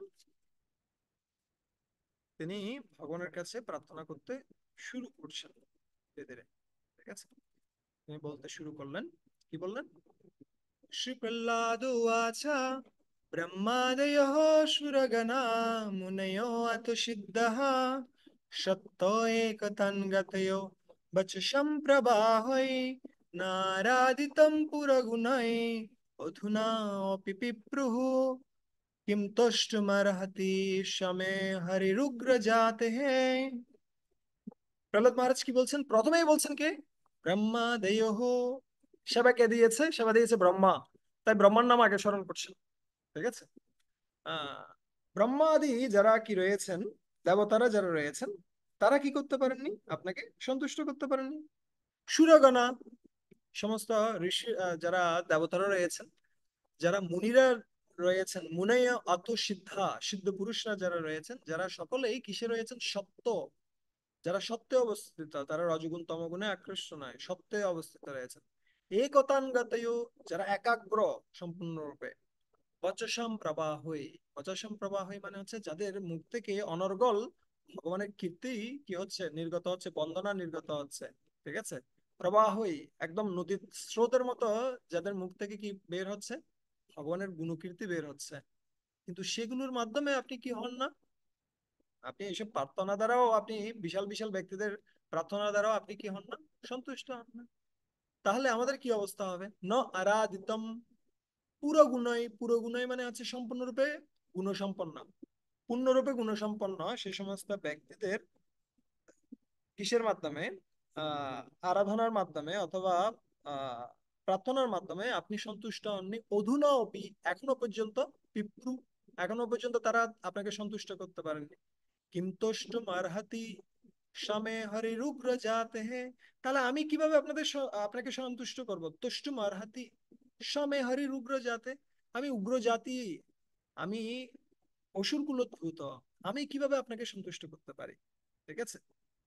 তো দেখুন, যদি আমাদের ক্ষেত্রে এরকম হয়, কোনো একটা সেবা কেউ পারছে না, কেউ করতে পারছে না, এটা একটা খুব কঠিন একটা সেবা, এবং সবাইকে যাদেরকে দেয়া হলো, সবাই বলছে না আমি পারবো না, আমি পারবো না, আমি পারবো না। শেষ মুহূর্তে আর বাকি আছে কি আপনি, আপনাকে বলছে আপনাকে এটা করতেই হবে, আপনাকে ছাড়া আর কোনো গতি নেই। আর এইরকম পরিস্থিতিতে আমাদের অবস্থা কি হবে, কি বলবেন, আমাদের অবস্থা কি হবে। রামানন্দ প্রভু বলেন তো, আপনাকে যদি এরকম করা হয় যে কেউ যেটা পারছে না সেটা আপনাকে দেয়া হলো সেবাটা, আপনার কেমন লাগবে, আমি চেষ্টা করবো। মানে মানসিকতাটা কেমন আসবে, আপ- আপনার মনে হবে আমি একটা বিশেষ কিছু, তাই না। মানসিকতা না ওইরকম মনে হবে না। আপনি সত্য কথা মানে আমি বলছেন, আপনার মনে হচ্ছে না। নার্ভাস তো ফিল আমার করবো। আমার ক্ষেত্রে যদি এরকম হতো, তারপর যদি কেউ পারছে না আমাকে দিচ্ছে, দেখো আমি আমি কত বড় একজন ব্যক্তি, আমাকে ছাড়া চলবে না, আমাকে ছাড়া পথে বসে যাবে। ঠিক আছে। আমার এইরকম চিন্তা হবে। কিন্তু আমাদের মাথায় রাখা উচিত, ইসকনের আমাকে প্রয়োজন নেই, কিন্তু আমার ইসকনকে প্রয়োজন। মহাপ্রভুর মিশনে আমাকে প্রয়োজন নেই, আমার মতো রাঘব কীর্তন 100টা চলে গেলেও কিছু হবে না। আর রাঘব কীর্তন কি, বিশাল বিশাল সন্ন্যাসীরা যারা পুরো পৃথিবী কাঁপিয়েছে, তারাও একসময় নাই হয়ে গেছে, কিন্তু চলছে ইসকন, চলছে ইসকনের মতোই। সো যখন আমরা কোনো একটা সেবার সুযোগ পাচ্ছি, তখন যেন আমরা এটা মনে না করি আমি গ্রেট, তাই আমি গ্রেট সেবাটা পেয়েছি। ঠিক আছে। এটা নয়, বরঞ্চ আমার কিছু অনর্থ রয়েছে, সেটাকে শুদ্ধ করার জন্য আমাকে এই সেবাটা দেওয়া হয়েছে, এই মানসিকতাটা যেন আমাদের মধ্যে থাকে। ঠিক আছে। এইখানে আমরা দেখতে পাচ্ছি প্রহ্লাদ মহারাজের যে দীনতা, বিনয়, সেটা প্রকাশিত হচ্ছে প্রহ্লাদ মহারাজের। ঠিক আছে। আর বিনয় হচ্ছে কি, বিনয় হচ্ছে রিচার্জের মতোই। আপনার মোবাইল ফোনে যদি রিচার্জ করা না থাকে, আপনি যতবার কল দেবেন ততবার কি আসবে? আপনার মোবাইলে পর্যাপ্ত কি নেই, ব্যালেন্স নেই, আপনার অ্যাকাউন্টে পর্যাপ্ত ব্যালেন্স নেই, আপনি দয়া করে রিচার্জ করুন, তারপরে আপনি কি করুন, কল করুন। ঠিক আছে? ঠিক একইভাবে যদি কারোর মধ্যে পর্যাপ্ত পরিমাণে কি না থাকে, এই যে বিনয় না থাকে, বিনয়ী না হয়, এই সেবাটা আমি পেয়েছি বৈষ্ণবদের কৃপার প্রভাবে, এবং এটা আমাকে দেয়া হয়েছে আমি যেন কি করতে পারি, আমি যেন নিজেকে শুদ্ধ করতে পারি। এই মানসিকতা যদি আমাদের না থাকে, এবং যারা আমাদেরকে এই সেবা দিয়েছে তার জন্য যদি আমরা কি না হই, কৃতজ্ঞ না হই, তাহলে কখনো ভগবানের কাছাকাছি আমরা যেতে পারবো না। ঠিক আছে? ভগবানের কাছে প্রার্থনা করার প্রথম যোগ্যতা হচ্ছে পর্যাপ্ত পরিমাণে হিউমিলিটি। আর যে হিউমিলিটি বা এই যে বিনয়, সেটা 4টা লেভেলে প্রকাশিত হয়। 4টা লেভেল কি? প্রথম লেভেলটা হচ্ছে আহ প্রথম লেভেলটা হচ্ছে কিসের মাধ্যমে? দেহ হৃদবাক বপু বিদদান নামাস্তে, এটা এই ব্রহ্মাজি বর্ণনা করছেন। প্রথমে দেহ দিয়ে আমরা কি করব? দেহ দিয়ে আমরা এমন কিছু ম্যানুয়াল সার্ভিস করব যেখানে বিশেষ কোনো যোগ্যতা প্রয়োজন হয় না। ঠিক যেমনি হতে পারে ঝাড়ু দেয়া, হতে পারে ভগবানের যে কক্ষ সেটা মোছা, হতে পারে প্রসাদ বিতরণ করা, সিম্পল সিম্পল, যেটাতে বিশেষ কোনো কি প্রয়োজন হয় না, যোগ্যতা প্রয়োজন হয় না, এবং যেটার ফলে বড় কোনো সম্মানও পাওয়া যায় না। Simple simple service. দৈহিক পর্যায়ে টয়লেট ক্লিনিং করা, দৈহিক। তারপর হচ্ছে কি? বাচিক। বাচিকটা কেমন হবে? আমরা কখনো নিজেকে জাহির করার চেষ্টা করব না। আমরা বলবো না কখনো এমন ভাবে যে দেখো আমি কত শ্রেষ্ঠ, আমার এই গুণগুলো রয়েছে। ঠিক আছে? আমি এটা করলাম, আমি ওটা করলাম, এটা করলাম না। আমরা কি করব? আমরা অমানই না, আমরা নিজে মানের প্রচেষ্টা করবো না, আমরা অন্যদেরকে মান প্রদান করবো। ঠিক আছে? এটা হচ্ছে বাচিক। বাচিক বিনয়। মানসিক বিনয়। মানসিক বিনয় হচ্ছে কি? আমাদের সবসময় উপলব্ধি করা উচিত যে আমি কত ক্ষুদ্র। আমাকে হয়তো এই যে, যেমন ধরেন এই সার্কেলটাতে আমি এখন ক্লাস দিচ্ছি, এখানে সবাই আমাকে কি করছে, সম্মান দিচ্ছে। আপনি একটু বাইরে গিয়ে দেখেন, আপনি ধরেন ট্রেন স্টেশনে গিয়ে দেখেন কতজন আপনাকে চেনে, কতজন চেনে। আপনি যদি বলেন আমি এখানকার এইটা, আপনাকে 2 পয়সার কেউ মূল্য দিবে না। ইভেন বাংলাদেশের বিশাল বিশাল, ধরেন কোন একজন ব্যক্তি তিনি বিদেশে যাচ্ছেন, জিরো ভ্যালু। ঠিক আছে? আমি নিজেকে মনে করছি অনেক বিশাল, কিন্তু আসলে আমি খুব ইনসিগনিফিকেন্ট, আমি খুব ক্ষুদ্র। এটা বারবার করে উপলব্ধি করা মানসিক ভাবে, সেটা হচ্ছে কি? মানসিক বিনয়। ঠিক আছে? আর হৃদয়ের বিনয় হচ্ছে কি? আমি পূর্বে কত ভুল করেছি, কত ব্যক্তির সাথে খারাপ আচরণ করেছি। ঠিক আছে? এই খারাপ আচরণ, আমার যে ভুল, আমার যে, আমার দ্বারা যে সমস্ত কৃত অপরাধগুলো, সেগুলোর জন্য বারবার অনুশোচনা করা। ঠিক আছে? সো এই 4 পর্যায়ে যখন আমরা বিনয় লালন করব, দৈহিকভাবে আমরা ম্যানুয়াল সার্ভিস করব, আমরা বাহ্যিকভাবে নিজেকে জাহির করব না, আমরা অন্যদেরকে সম্মান দেব বেশি করে। আর তারপরে হচ্ছে মানসিকভাবে আমরা সবসময় উপলব্ধি করব আমরা খুব নগণ্য, ক্ষুদ্র। এবং হৃদয়ের ক্ষেত্রে আমরা সবসময় ফিল করব যে আসলে আমি কি কি খারাপ কার্যগুলো করেছিলাম, আগে আমি কি ছিলাম। এখানে দেখেন প্রহ্লাদ মহারাজ কি বলছেন, আমি উগ্র জাতি। অ্যাকচুয়ালি আমরা নিজেরাও এক একটা বড় বড় কি ছিলাম, অসুর ছিলাম একটা সময়। কৃষ্ণ ভাবনায় আসার ফলে, মহৎ ব্যক্তিদের সঙ্গের প্রভাবে আমাদের যে খারাপ স্বভাবগুলো সেগুলো আস্তে আস্তে চলে যাচ্ছে। কিন্তু সবসময় আমাদের ব্যাকগ্রাউন্ডটা মনে রাখা উচিত, আমরা কি ছিলাম, আর বৈষ্ণবদের সঙ্গের প্রভাবে আমরা কি হলাম। ঠিক আছে? কিন্তু বেশিরভাগ ক্ষেত্রে আমরা কি মনে করি, আমরা আমাদের অতীতটাকে ভুলে যাই, আমি কি ছিলাম আর বৈষ্ণবরা আমাকে কি বানিয়েছে। তাই না? আপনি চিন্তা করে দেখেন, আমাদের লাইফে আমাদের কোনো গতিই ছিল না। আমি আমার নিজের কথা বলছি। আমি জানি না আপনারা হয়তো শুদ্ধ বক্তা হতে পারেন না, একজন হয়তো আহ, কিরকম সিচুয়েশনে ছিল, কিন্তু আমার ক্ষেত্রে আমি ফিল করি আমার লাইফটা উৎসন্নে চলে যাচ্ছিল, কিন্তু বৈষ্ণবরা কৃপা করে তাদের সঙ্গ দিয়ে আমাকে রক্ষা করেছে। ঠিক আছে? সো আমরা যেন সবসময় এটা ফিল করি, উপলব্ধি করি যে বৈষ্ণবদের কৃপার ফলে আমি এখনো ভক্তিতে টিকে আছি। এটা আমার যোগ্যতা নয় যা দিয়ে আমি কোনো একটা সেবা করতে পারছি, এটা বৈষ্ণবদের কৃপা, যা দিয়ে আমি কি করছি, বৈষ্ণবদের সেবা করার সুযোগ পাচ্ছি। ঠিক আছে? আর হচ্ছে কখনো কখনো কিছু প্রিভিলেজ সার্ভিস করতে হতে পারে, খুব উন্নত কিছু সেবা যেগুলো চোখ রাঙানো, মানুষের কাছে মানে কি আসে যাচ্ছে হতে পারে, কি দেয়া, পূজা দেয়া, অথবা কি করা, উপস্থাপনা করা, ক্লাস দেয়া, অথবা কীর্তন লিড করা। এই সমস্ত বিষয়গুলোতে আমাদের হয়তো কোনো কোনো সময় যেতে হতে পারে, কিন্তু সব সময় আমাদের ফিল করা উচিত এই সেবাটা আমাকে দেয়া হয়েছে, আমি যেন কি হতে পারি, শুদ্ধ হতে পারি। ঠিক আছে।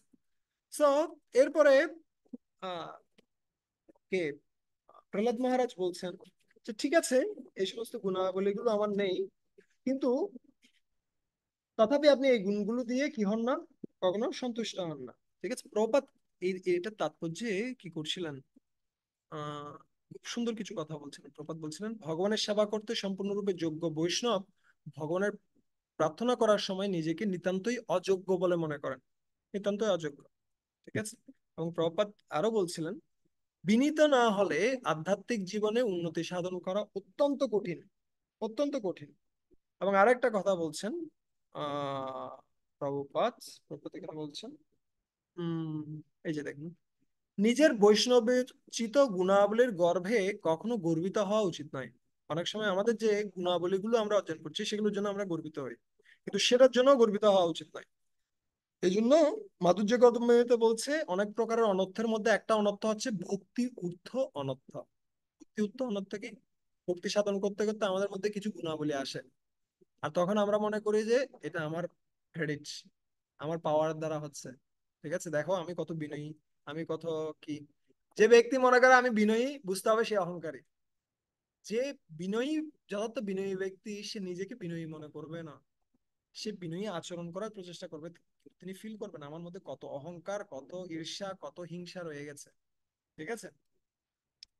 সো ইয়েস, প্রভুপাদ এরপরে প্রার্থনা করছেন, বলছে ঠিক আছে, ওদের এই সমস্ত গুণাবলীগুলো দ্বারা সন্তুষ্ট করতে পারেনি, আমার এগুলো কোনো কিছু নেই, আমি আপনাকে সন্তুষ্ট করতে পারবো না।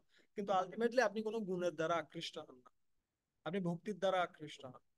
মন্যে ধন অভিজন রূপ তপশ্রুত ওজ তেজো প্রভাব বল পুরুষ বুদ্ধি যোগ নারাধনায় হি ভবন্তি পরশ পুংস ভক্ত্যা তুতোষ ভগবান গজজুত পায়। মন্যে, মন্যে মানে আমি মনে করি, আমি কি মনে করি, ধন, ধন, অভিজানা, অভিজানা মানে হচ্ছে সম্ভ্রান্ত পরিবার, রূপ, সৌন্দর্য, তপস্যা, শ্রুত মানে হচ্ছে অনেক শ্লোক আমি উচ্চারণ করতে পারি, ওজ, ওজ মানে হচ্ছে শরীরের তেজ, দৈহিক ক্ষমতা, তেজো প্রভাব বল, ঠিক আছে, ইন্দ্রিয়ের বল, শরীরের তেজ, প্রভাব, আমি অনেক মানুষকে কন্ট্রোল করতে পারি। পৌরুষ, পৌরুষ মানে হচ্ছে কি প্রভাব, পৌরুষ মানে হচ্ছে উদ্যম, বুদ্ধি, প্রজ্ঞা, যোগা, যোগ শক্তি। এই সমস্ত যে 12টা গুণ, এগুলো দ্বারা কেউ কি করতে পারে না, না আরাধনায় হি ভবন্তি, আহ, প্রকৃতপক্ষে এগুলো দ্বারা চিন্ময় ভগবান, পরমেশ্বর ভগবানকে কেউ কি করতে পারেন না, সন্তুষ্ট করতে পারেন না, আরাধনা করতে পারেন না। ভক্ত্যা তুতোষ ভগবান, কেবলমাত্র কিসের দ্বারা ভগবান সন্তুষ্ট হন? ভক্তির দ্বারা ভগবান সন্তুষ্ট হন। উদাহরণ দিচ্ছে কে? গজজুত পায়, গজজুত পায়, গজেন্দ্র, অষ্টম স্কন্ধে এটার বর্ণনা রয়েছে। গজেন্দ্র, সে একটা হাতি হলো, সে কিসের মাধ্যমে? শুধুমাত্র একটা পুষ্প নিবেদন করার মাধ্যমে এবং ভগবানকে খুব হৃদয় দিয়ে ডাকার মাধ্যমে সে ভগবানকে লাভ করতে পেরেছিল। কিন্তু এই সমস্ত গুণাবলী দিয়ে ভগবান কি হন না, ভগবান আকৃষ্ট হন না। ঠিক আছে। ঠিক যেমনি আমরা দেখতে পাই, পদ্মাবলীতেও খুব সুন্দর একটা কি রয়েছে, শ্লোক রয়েছে, আমি পড়ছিলাম, বেদস্য আচরণো দুর্বশ্য চ ভয়ো বিদ্যা গজেন্দ্রস্য কা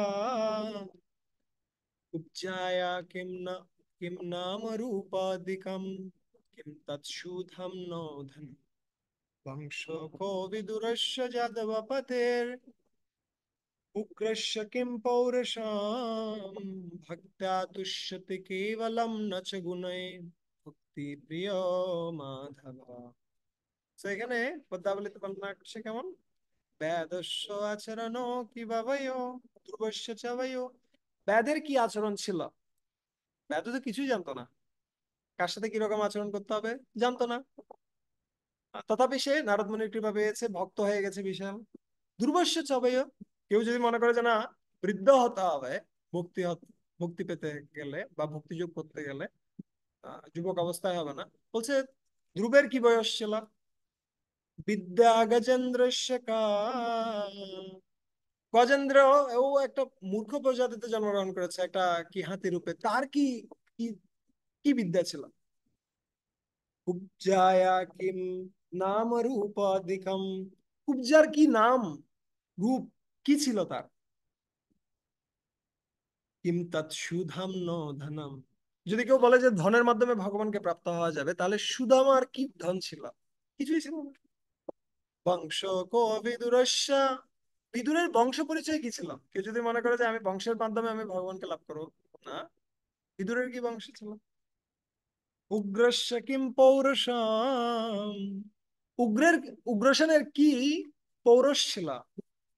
কি কেউ যদি মনে করে যে আমি ক্ষমতার মাধ্যমে ভগবানকে লাভ করব, তাহলে উগ্রের কি, উগ্রসেনের কি পৌরষত্ব ছিল? ও নিজের ছেলে দ্বারাই বন্দী হয়ে গেছে। কংস ওর ছেলে ছিল, কিন্তু কংস তাকে বন্দী করে রেখে দিয়েছে। তখন সিদ্ধান্ত জানাচ্ছেন কি, ভক্ত্যা তুষ্যতি কেবলম নচ গুণে।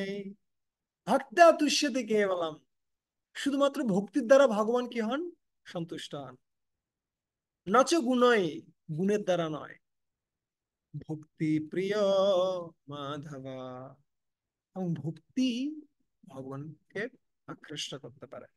ঠিক যেমনি যখন একটা ছেলে মেয়ের কি হয়, বিবাহের সম্বন্ধ হয়, সে সময়টাতে তারা বায়োডাটা করে, না, বায়োডাটায় লিখে ছেলে এত ফিট, এই চাকরি করে, এটা করে, এটা করে, এটা করে। মেয়েরা লিখে এটা কি, আহ, এতটুকু লম্বা, রান্না করতে পারে, এটা করতে পারে, ওটা করতে পারে। তাহলে ওরা চয়েস করে। হ্যাঁ। আর যদি আমরা চাই যে না, আমাদেরকে ভগবান চয়েস করুক, তাহলে আমাদের বায়োডাটার থেকে লিখতে হবে একমাত্র যোগ্যতা আছে কি, ঠিক আছে, একটা মাত্র যোগ্যতা, সেটা হচ্ছে ভক্তি। আর ভক্তি এবং বিনয়, এটা একটার সাথে একটা যায়, ঠিক আছে। একটা সিম্পল ভাষায় বলতে গেলে, ভক্তি প্রকাশিত হয় বিনয়ের মাধ্যম দিয়ে, ঠিক আছে। এটা হচ্ছে, হিউমিলিটিটা হচ্ছে এমন একটা ওম, ওম মানে হচ্ছে কি, জরায়ু, জটর, যেখানে ভক্তি জন্ম নেয়, ঠিক আছে। সো ওই জন্য আমাদের কি করতে হবে? আমাদের প্রচেষ্টা করতে হবে যেন আমরা ভক্তির দ্বারা সন্তুষ্ট করতে পারি ভগবানকে। তো আমি আরেকটা জিনিস বলে রাখি, এই 2 সপ্তাহে আমাদের ক্লাস চলবে 1.5 ঘন্টা, ঠিক আছে। 6:30 থেকে শুরু হয়েছে, 8টা পর্যন্ত চলবে। কারণ আমরা এই চ্যাপ্টারটা কমপ্লিট করব। অনেকগুলো শ্লোক রয়েছে, কিন্তু অনেক সুন্দর প্রার্থনা গুলো, ঠিক আছে। তো কিসের মাধ্যমে ভগবানকে সন্তুষ্ট করা যায়? ভক্ত্যা তুষ্যতি কেবলম। হ্যাঁ, সেখানে ভক্ত্যা তুতোষ ভগবান গজযুত পায়। ভক্তির মাধ্যমে সন্তুষ্ট করা যেতে পারে, ঠিক আছে। সেইখানে প্রভুপাদও কি করছেন, তাৎপর্য কিছু বিষয় লিখছেন, প্রপাত বর্ণনা করছেন। Yes. হ্যাঁ, প্রপাত লিখছেন, ভগবান যদি ভক্তের সেবায় প্রসন্ন না হন, তাহলে তিনি নিজেকে প্রকাশ করেন না। না হম প্রকাশ সর্বত্র সর্বস্ব যোগ মায়া সমাবৃত। তারপরে বর্ণনা করছেন যে ব্রাহ্মণের যে কি রয়েছে, 12টি গুণ, সেই গুণের দ্বারা যদি কেউ পরিপূর্ণ হয়, কিন্তু যদি কি হয়, অরবিন্দ নাভ পাদার বিন্দু বিন্দ বিমুখ, যদি 12টা গুণ পূর্ণ রয়েছে, এই আগে যে শ্লোকে আমরা দেখছিলাম, মন্যে ধন অভিযান, এগুলো এই সমস্ত গুণাবলী, অথবা উপনিষদের শ্লোকে বর্ণনা করা আছে 12টি গুণ, সম দম, অনেকগুলো গুণাবলী। এই গুণাবলী দ্বারা যদি কেউ পূর্ণ থাকে, কিন্তু কারো যদি কি না থাকে, ভক্তি না থাকে, তাহলে বুঝতে হবে সেই ব্যক্তি, হ্যাঁ, কার থেকে, সে ব্যক্তির থেকে সপচম বরিষ্ঠম। সপচ, যে কুকুর ভোজন করে, ঠিক আছে, সেরকম চন্ডাল, সেরকম ফ্যামিলির ব্যক্তিও যদি ভগবানের ভক্ত হয়ে যায়, তাহলে সে এরকম ব্রাহ্মণ থেকেও শ্রেষ্ঠ, ঠিক আছে। কেন? মন্যে তৎ অর্পিত মনোবচনে হিতার্থ, ঠিক আছে। প্রাণম পুনাতি সকুলম নত ভুরিমানা। কেন আমি এটা বলছি? কারণ এই ধরনের ব্যক্তি যারা রয়েছেন, ব্রাহ্মণেরা, যারা এই 12টা গুণাবলী সম্পন্ন কিন্তু ভগবানের প্রতি বিমুখ, তারা নিজেকেই রক্ষা করতে পারে না, তাহলে সে অন্যদের কাকে রক্ষা করবে? অন্যদিক দিয়ে যারা চন্ডাল বংশধর, কিন্তু ভগবানের ভক্ত হয়েছে, সে সকুলাম, নিজের কুলকে সহ কি করতে পারে, উদ্ধার করতে পারে। সে নিজে উদ্ধার হয় তা তো নয়, সে পুরো কুলকে উদ্ধার করতে পারে। ঠিক আছে, সো এই জন্য বলছেন, হ্যাঁ, বুড়ি মানো। প্রভুপাদ তাৎপর্যে একটা খুব সুন্দর কথা লিখছেন।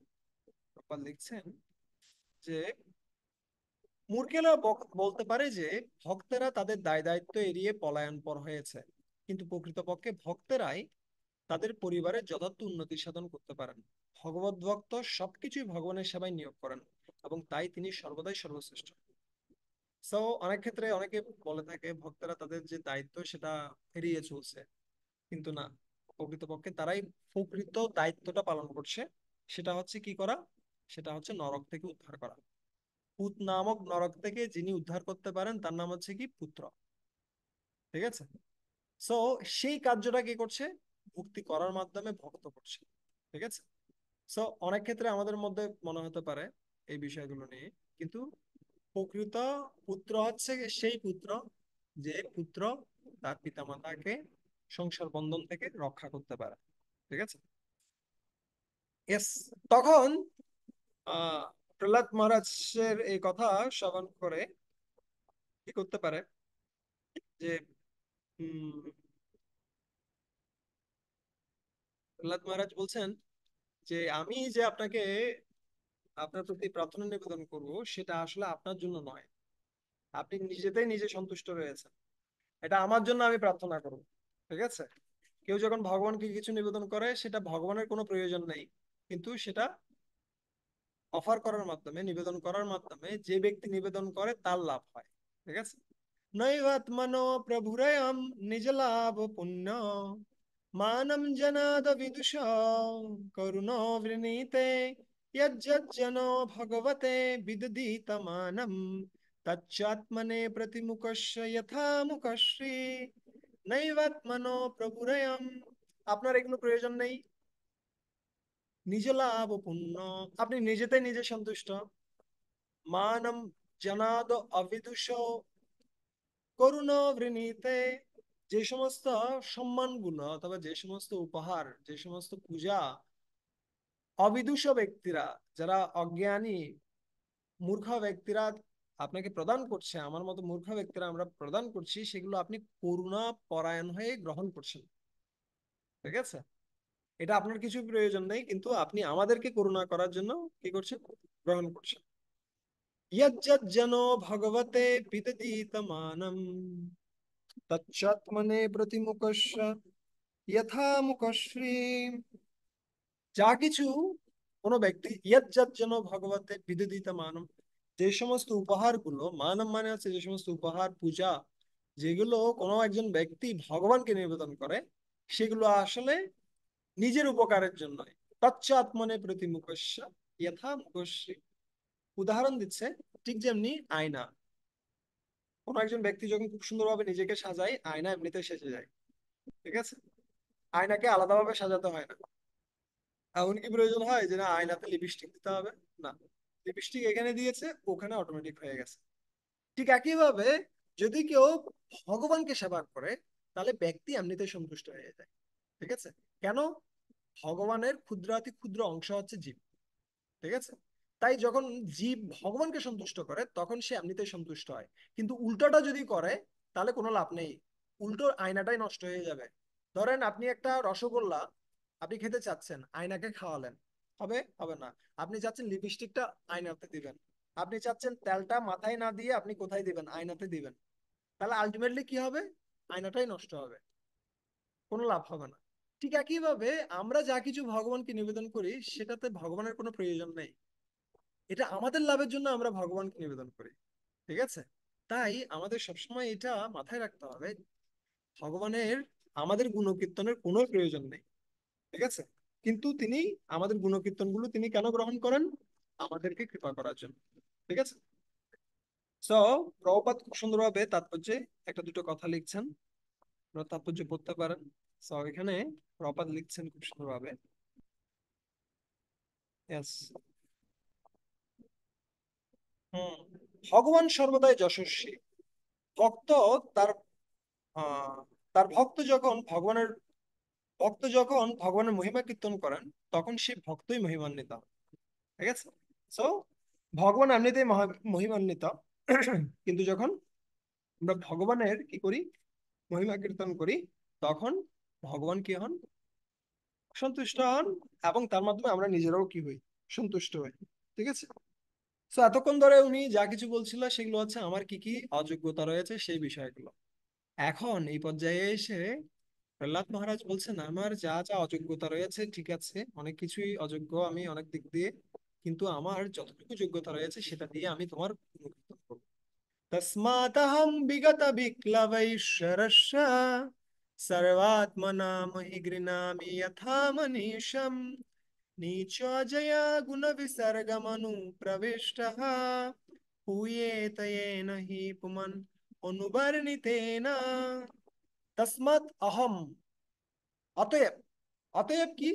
অতএব হচ্ছে, যেহেতু আপনি কোনো গুণের দ্বারা সন্তুষ্ট হন না, আপনি শুধুমাত্র ভক্তির দ্বারা সন্তুষ্ট হন। যেহেতু আপনি কার কোথায় জন্মগ্রহণ হয়েছে সেটা না দেখে আপনি ভক্তি দেখেন। ঠিক আছে। তাই অতএব আমি কি করব, আমি বিগত বিক্লব ঈশ্বরের, আমি আমার যে সমস্ত কি রয়েছে, অযোগ্যতাগুলো রয়েছে সেগুলোতে বিগত বিক্লব, আমার যে অযোগ্যতাগুলো রয়েছে সেগুলোর কথা চিন্তা না করে আমি সর্বতোভাবে সর্বাত্মনা সর্বাত্মনা মহি ঘৃণামি, আমি আপনার প্রতি সম্পূর্ণরূপে শরণাগত হয়ে আপনার যে মহিমা, মহি ঘৃণামি, সেটা আমি কি করার চেষ্টা করব, গুণকীর্তন করার চেষ্টা করব, যথা মনীষ, যতটুকু আমার ক্ষমতা রয়েছে সেই ক্ষমতা দিয়ে আপনার আমি গুণ। ঠিক আছে। সো এখানে একটা বড় শিক্ষা হচ্ছে, যখন আহ আমাদেরকে গুরুবৃন্দ আদেশ দিচ্ছেন আপনারা কি করুন, প্রচার করুন, ভগবানের কথা অন্যদেরকে বলুন, তখন আমাদের সেই সুযোগটা লুফে নেওয়া উচিত, এবং আমরা যতটুকু পারি ভগবানের কথা যেন অন্যদের কাছে বিতরণ করি। ঠিক আছে। যতটুকু জানে ততটুকু, আমাদেরকে বিশাল কিছু করতে হবে তা নয়। ঠিক আছে। প্রভুপাদ সরস্বতীকে বলছিলেন যে এই সরস্বতী হচ্ছে বড় প্রচারক। কেন? ও জাস্ট দুটো লাইন জানে, কি, Krishna is the supreme personality of Godhead, এই লাইন সে সবার কাছে প্রচার করে। ঠিক আছে। সো আমাদের ক্ষেত্রেও আমাদের প্রয়োজন নেই যে অনেক বিশাল কিছু শ্লোক জানতে হবে, অনেক বিশাল কিছু জেনে ফেলতে হবে, বিশাল কিছু করে ফেলতে হবে, তারপর গিয়ে প্রচার করব। না, আমাদের যা গুণ রয়েছে, যোগ্যতা রয়েছে, সেগুলো দিয়ে আমরা কি করতে পারি, আমরা ভগবানের গুণকীর্তন করতে পারি। ঠিক আছে। যথা মনীষম, এখানে কি শব্দটা ব্যবহার করছে, আমার যতটুকু কি রয়েছে, যোগ্যতা রয়েছে। ঠিক আছে। আকাশটা হচ্ছে অসীম, কিন্তু পাখি ততটুকুই উঠতে পারে যতটুকু ওর ক্ষমতা রয়েছে। কিন্তু এর ফলে কি হবে, নিচ অজয়া গুণ বিসর্গমনু প্রবিষ্টম, আমি আসলে এই অজ্ঞানতার দ্বারা এই সত্য রজ তম গুণের যে ফাঁদ সেখানে আমি পড়ে গিয়েছিলাম, কিন্তু আমি সেখান থেকে কি হতে পারবো, পবিত্র হতে পারবো। উইয়ে তো পবিত্র হতে পারবো। ইয়ে নহি পুমান অনুবর্ণিতেন, আপনার যে গুণমহিমা সেটা বর্ণনা করার মাধ্যমে। অনুবর্ণিতেন, এখানে শব্দটা বর্ণনা করছে, অনুবর্ণিতেন শব্দটা দুটো অর্থ হয়। একটা হচ্ছে সবসময় আমি গুণকীর্তন করব, আর একটা অর্থ হয় আমি যা কিছু শুনেছি তা আমি বর্ণনা করব। আমি গুরুদেব থেকে যা শুনেছি, বৈষ্ণবদের কাছ থেকে যা শুনেছি তা আমি বলবো। ঠিক আছে। আর একটা হচ্ছে আমি সবসময় বলবো। ঠিক আছে। সো আমাদের প্রচেষ্টা করা উচিত, আমাদের যতটুকু ক্ষমতা রয়েছে, যতটুকু আমরা শুনেছি ভগবত গীতা ভাগবতম থেকে পড়েছি, সেটা অন্যদের সাথে বিতরণ করা। ঠিক আছে। হতে পারে আমাদের ফ্যামিলিতে যারা রয়েছে তাদেরকে নিয়ে আমরা বলতে পারি, আমি গ্রন্থ থেকে এটা পড়লাম, আমি এটা পড়লাম, এটা ভালো লাগলো, তুমি কি পড়লে, এটার মাধ্যমে সম্পর্কটা অনেক সুন্দর হবে। আর আমাদের কলিগদেরকে আমরা বলতে পারি, আমাদের বন্ধুদেরকে আমরা বলতে পারি। আর যত বেশি আমরা বলবো তত বেশি আমরা কি হব, আমরা শুদ্ধ হব। ঠিক আছে। এই জন্য ভক্তের আরেকটা গুণ হচ্ছে শুচিশ্রবা, যে শ্রবণ করতে করতে শুদ্ধ হয়ে গেছে। ঠিক আছে। ভক্তের আরেকটা গুণ হচ্ছে বাকসিদ্ধ। বাকসিদ্ধ কি? ও যা বলবে তা হবে। ঠিক আছে। সেটা কিভাবে হবে, যখন সে ভগবানের কথা বলতে বলতে তার জিহ্বাটা সম্পূর্ণরূপে শুদ্ধ হয়ে যাবে। ঠিক আছে। সো সেটা আমরা কার ক্ষেত্রে দেখতে পাচ্ছি, প্রহ্লাদ মহারাজের ক্ষেত্রে দেখতে পাচ্ছি। প্রহ্লাদ মহারাজ বলছেন, না না, আমার অনেকগুলো অযোগ্যতা থাকতে পারে, কিন্তু আমি এখন কি করব, আমার যতটুকু যোগ্যতা আছে সেটা দিয়ে আমি তোমার গুণকীর্তন করব। ঠিক আছে, সেখানেও প্রভুপাদ একটা কথা বলছিলেন, কত নম্বর শ্লোক, 12। হুম। কত বলছেন, আহ, ভগবান মহান এবং আমি অতি ক্ষুদ্র, তাই আমার কর্তব্য হচ্ছে ভগবানের কাছে প্রার্থনা করা। ভক্তকে কেবল ভক্তি সহকারে এটা অনুভব করতে হয়, সিম্পল। ভগবান মহান, এটা প্রচার করো সবার কাছে। প্রভুপাদও বলছিলেন, প্রভুপাদ এক ভক্তকে জাপানে পাঠাচ্ছেন, কিছুই জানে না ও, ওকে শুধু বলছে, উনি জিজ্ঞেস করছেন আমি কি করব, জাপানে গিয়ে কি প্রচার করবো। প্রভুপাদ বলছেন তুমি জাস্ট এই কথা বললো সবার কাছে, কি বলো, ভগবান হচ্ছেন মহান, ভগবানের শরণাগত হও। ঠিক আছে, সিম্পল, সিম্পল ফর্মুলা প্রচারের, কিছু বলতে হচ্ছে না। ভগবানের নাম অত্যন্ত শক্তিশালী, আপনারা ভগবানের নামে শরণাগত। ঠিক আছে, এখন প্রহ্লাদ মহারাজ প্রার্থনা করতে শুরু করছেন এক এক করে। প্রথমেই কি বলছেন, এই বলছেন যে আপনি কি করুন, আহ আপনি প্রকৃতপক্ষে, yes, প্রহ্লাদ মহারাজ বলছেন যে এই সমস্ত দেবতারা, তারা আমাদের মতো নয়, তারা আমাদের মতো ওষুধের মতো নয়। তারা কেমন, তারা আপনার কথা শুনে। ঠিক আছে, এবং তাদের জন্য, তাদেরকে রক্ষা করার জন্য আপনি কি করেন, আপনি এই রূপগুলোতে অবতীর্ণ হন। ঠিক আছে, এবং এই রকম অবতার সমূহ কি করে, জগতের মঙ্গল এবং শ্রীবৃদ্ধি করে। ঠিক আছে, কিন্তু আপনি এখন কি হয়ে গেছেন, খুব বেশি পরিমাণে ক্রোধান্বিত হয়ে গেছেন। ক্রোধ পরিত্যাগ করুন। ঠিক আছে, তৎ ইয়ৎস মন্যম অসুরস্য হতাৎ, সেখানে বলছেন মন্যম, মন্যম মানে আছে ক্রোধ। ইয়ৎ ইয়ৎস, দয়া করে পরিত্যাগ করুন। কি পরিত্যাগ করুন, মন্যম, মন্যম মানে কি, এই যে আপনার যে প্রচুর পরিমাণে ক্রোধ রয়েছে সেটা পরিত্যাগ করুন।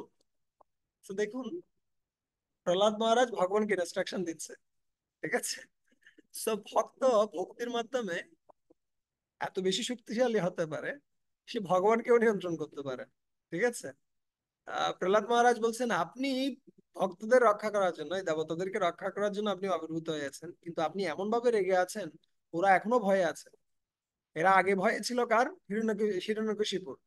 তারপরে আপনি এসে হিরণ্যকশিপুকে বধ করলেন, কিন্তু এখন আপনি রেগে আছেন, এখন এরা আবার আপনার ভয়ে আছে, লাভ কি হলো। ঠিক আছে, আপনি দয়া করে কি করুন, আপনি দয়া করে আপনার যে ক্রোধ সেটাকে বর্জন করুন। ঠিক আছে, সেটাকে নিয়ন্ত্রণে নিয়ে আসুন।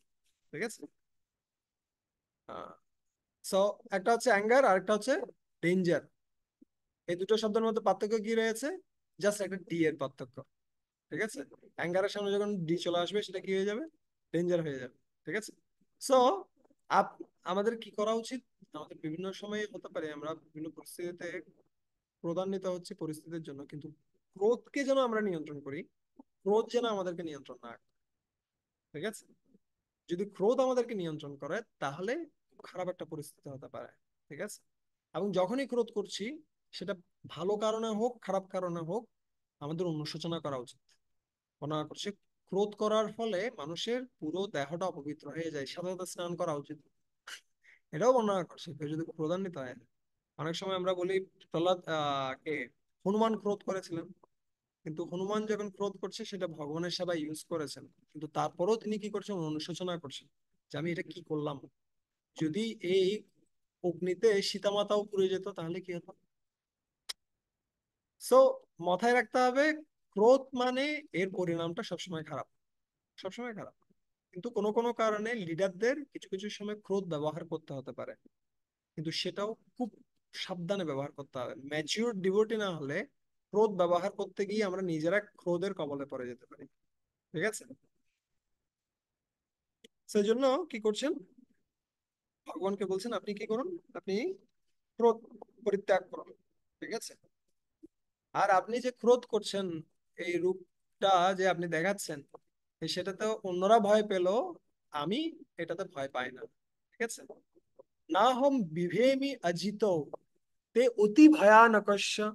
ঠিক আছে, অতি ভয়ানক যে রূপ, সেটা দেখে আমি ভয় পাচ্ছেন না, হম বিভেমি।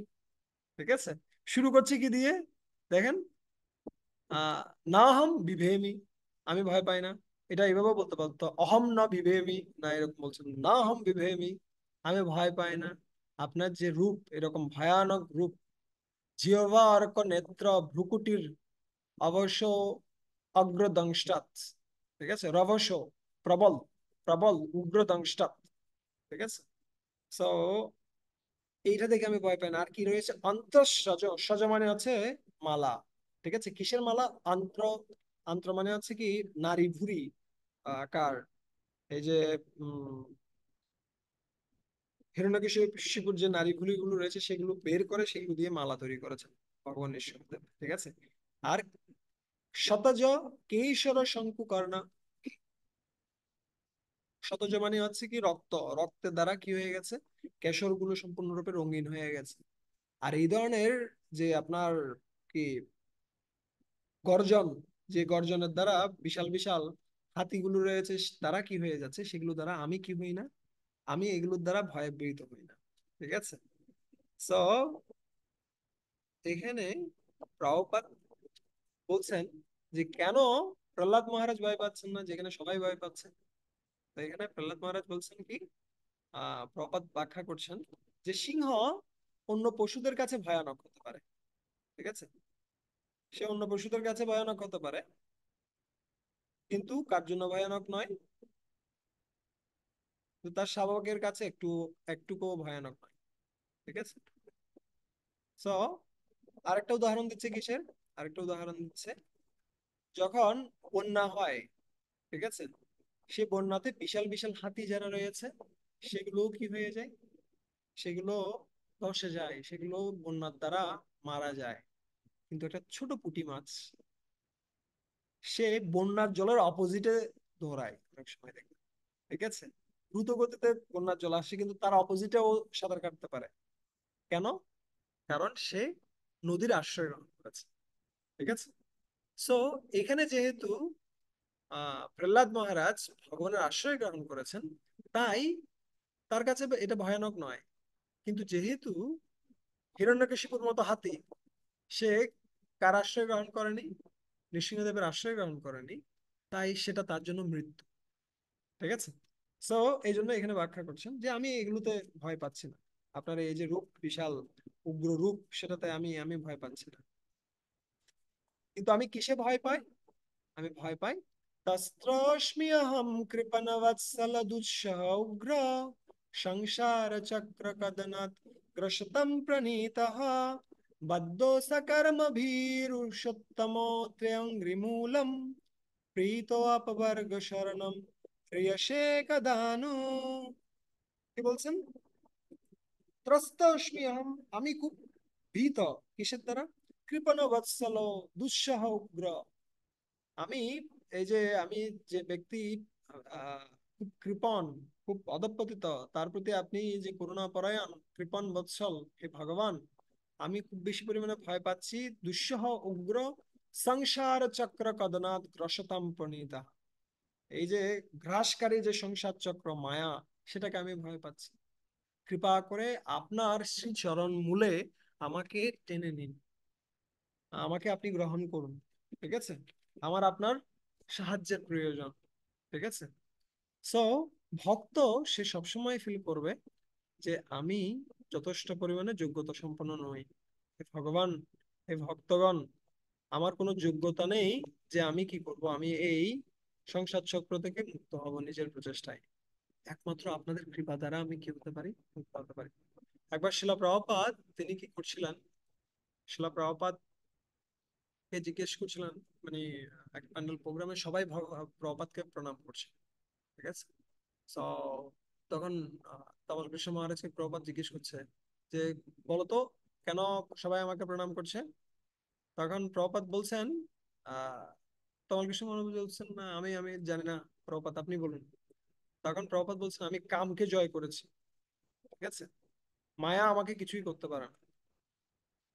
সো এর পরক্ষণে আবার তিনি বলছিলেন কি, আসলে আমি আমি কামকে জয় করেছি তা নয়, আমার কামের জন্য কোনো সময় নেই, ঠিক আছে, আমি এত বেশি ভগবানের সেবায় যুক্ত, আমার কামের জন্য কোনো সময় নেই। আরেকবার বলছিলেন প্রপাত, মায়া আমাকে কিছুই করতে পারে না। কিন্তু পরক্ষণে দেখা গেল ভগবানের কাছে গিয়ে প্রণাম নিবেদন করছেন আর প্রার্থনা করছেন। ভক্তরা জিজ্ঞেস করছেন প্রভুপাদকে, আপনি কি প্রার্থনা করলেন? প্রভুপাদ বলছেন যে আমি প্রার্থনা করলাম, হে ভগবান আপনি কৃপাপূর্বক মায়া থেকে আমাকে রক্ষা করুন। ঠিক আছে। তো প্রভুপাদকে বলছেন আপনি কিছুক্ষণ আগে বললেন আপনি মায়া থেকে মুক্ত, এখন আবার বলছেন আমাকে মায়া থেকে রক্ষা করুন। তখন প্রভুপাদ বলছেন আমি প্রার্থনা করি বিধায় তো আমি মুক্ত আছি। ঠিক আছে।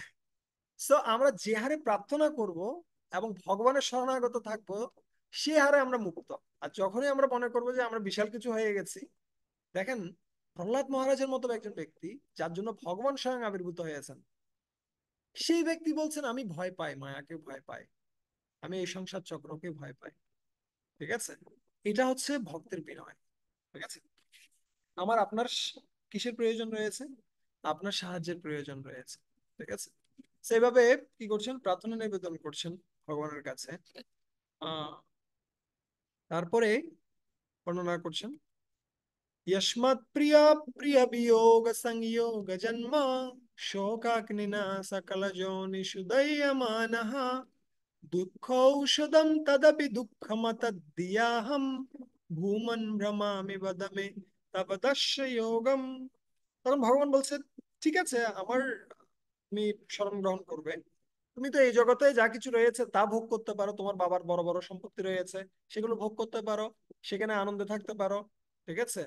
এই জগতে অনেক কিছু আনন্দ করার উপভোগ করার মতো জিনিস রয়েছেন।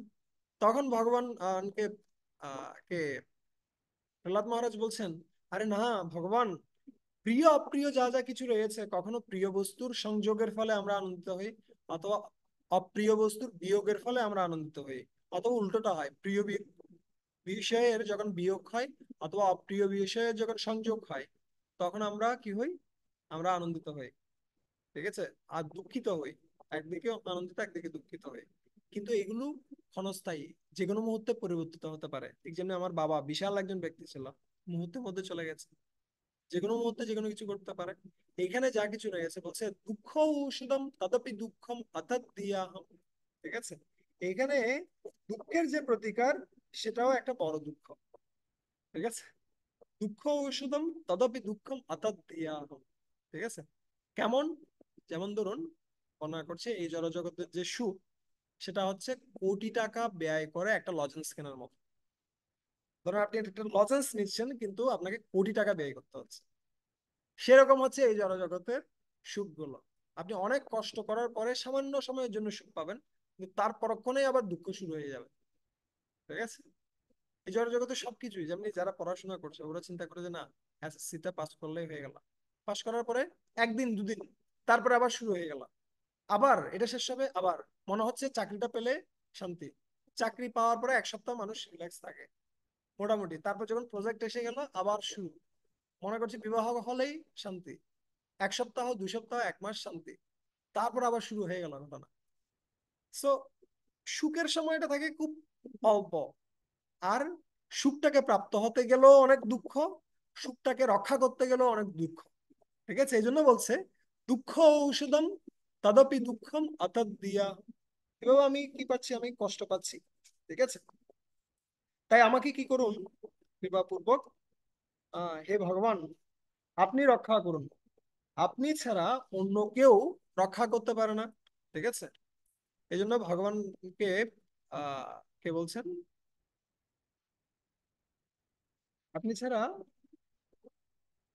यस, सोऽहं प्रियस्य सुहृत् परदेवताया लीला कथा तव नृसिंह विरिञ्च गीता अञ्जस्ति तर्म्योऽनुगृह्णन् गुणविप्रमुक्त दुर्गानिते पदजुगालय हंस সঙ্গ।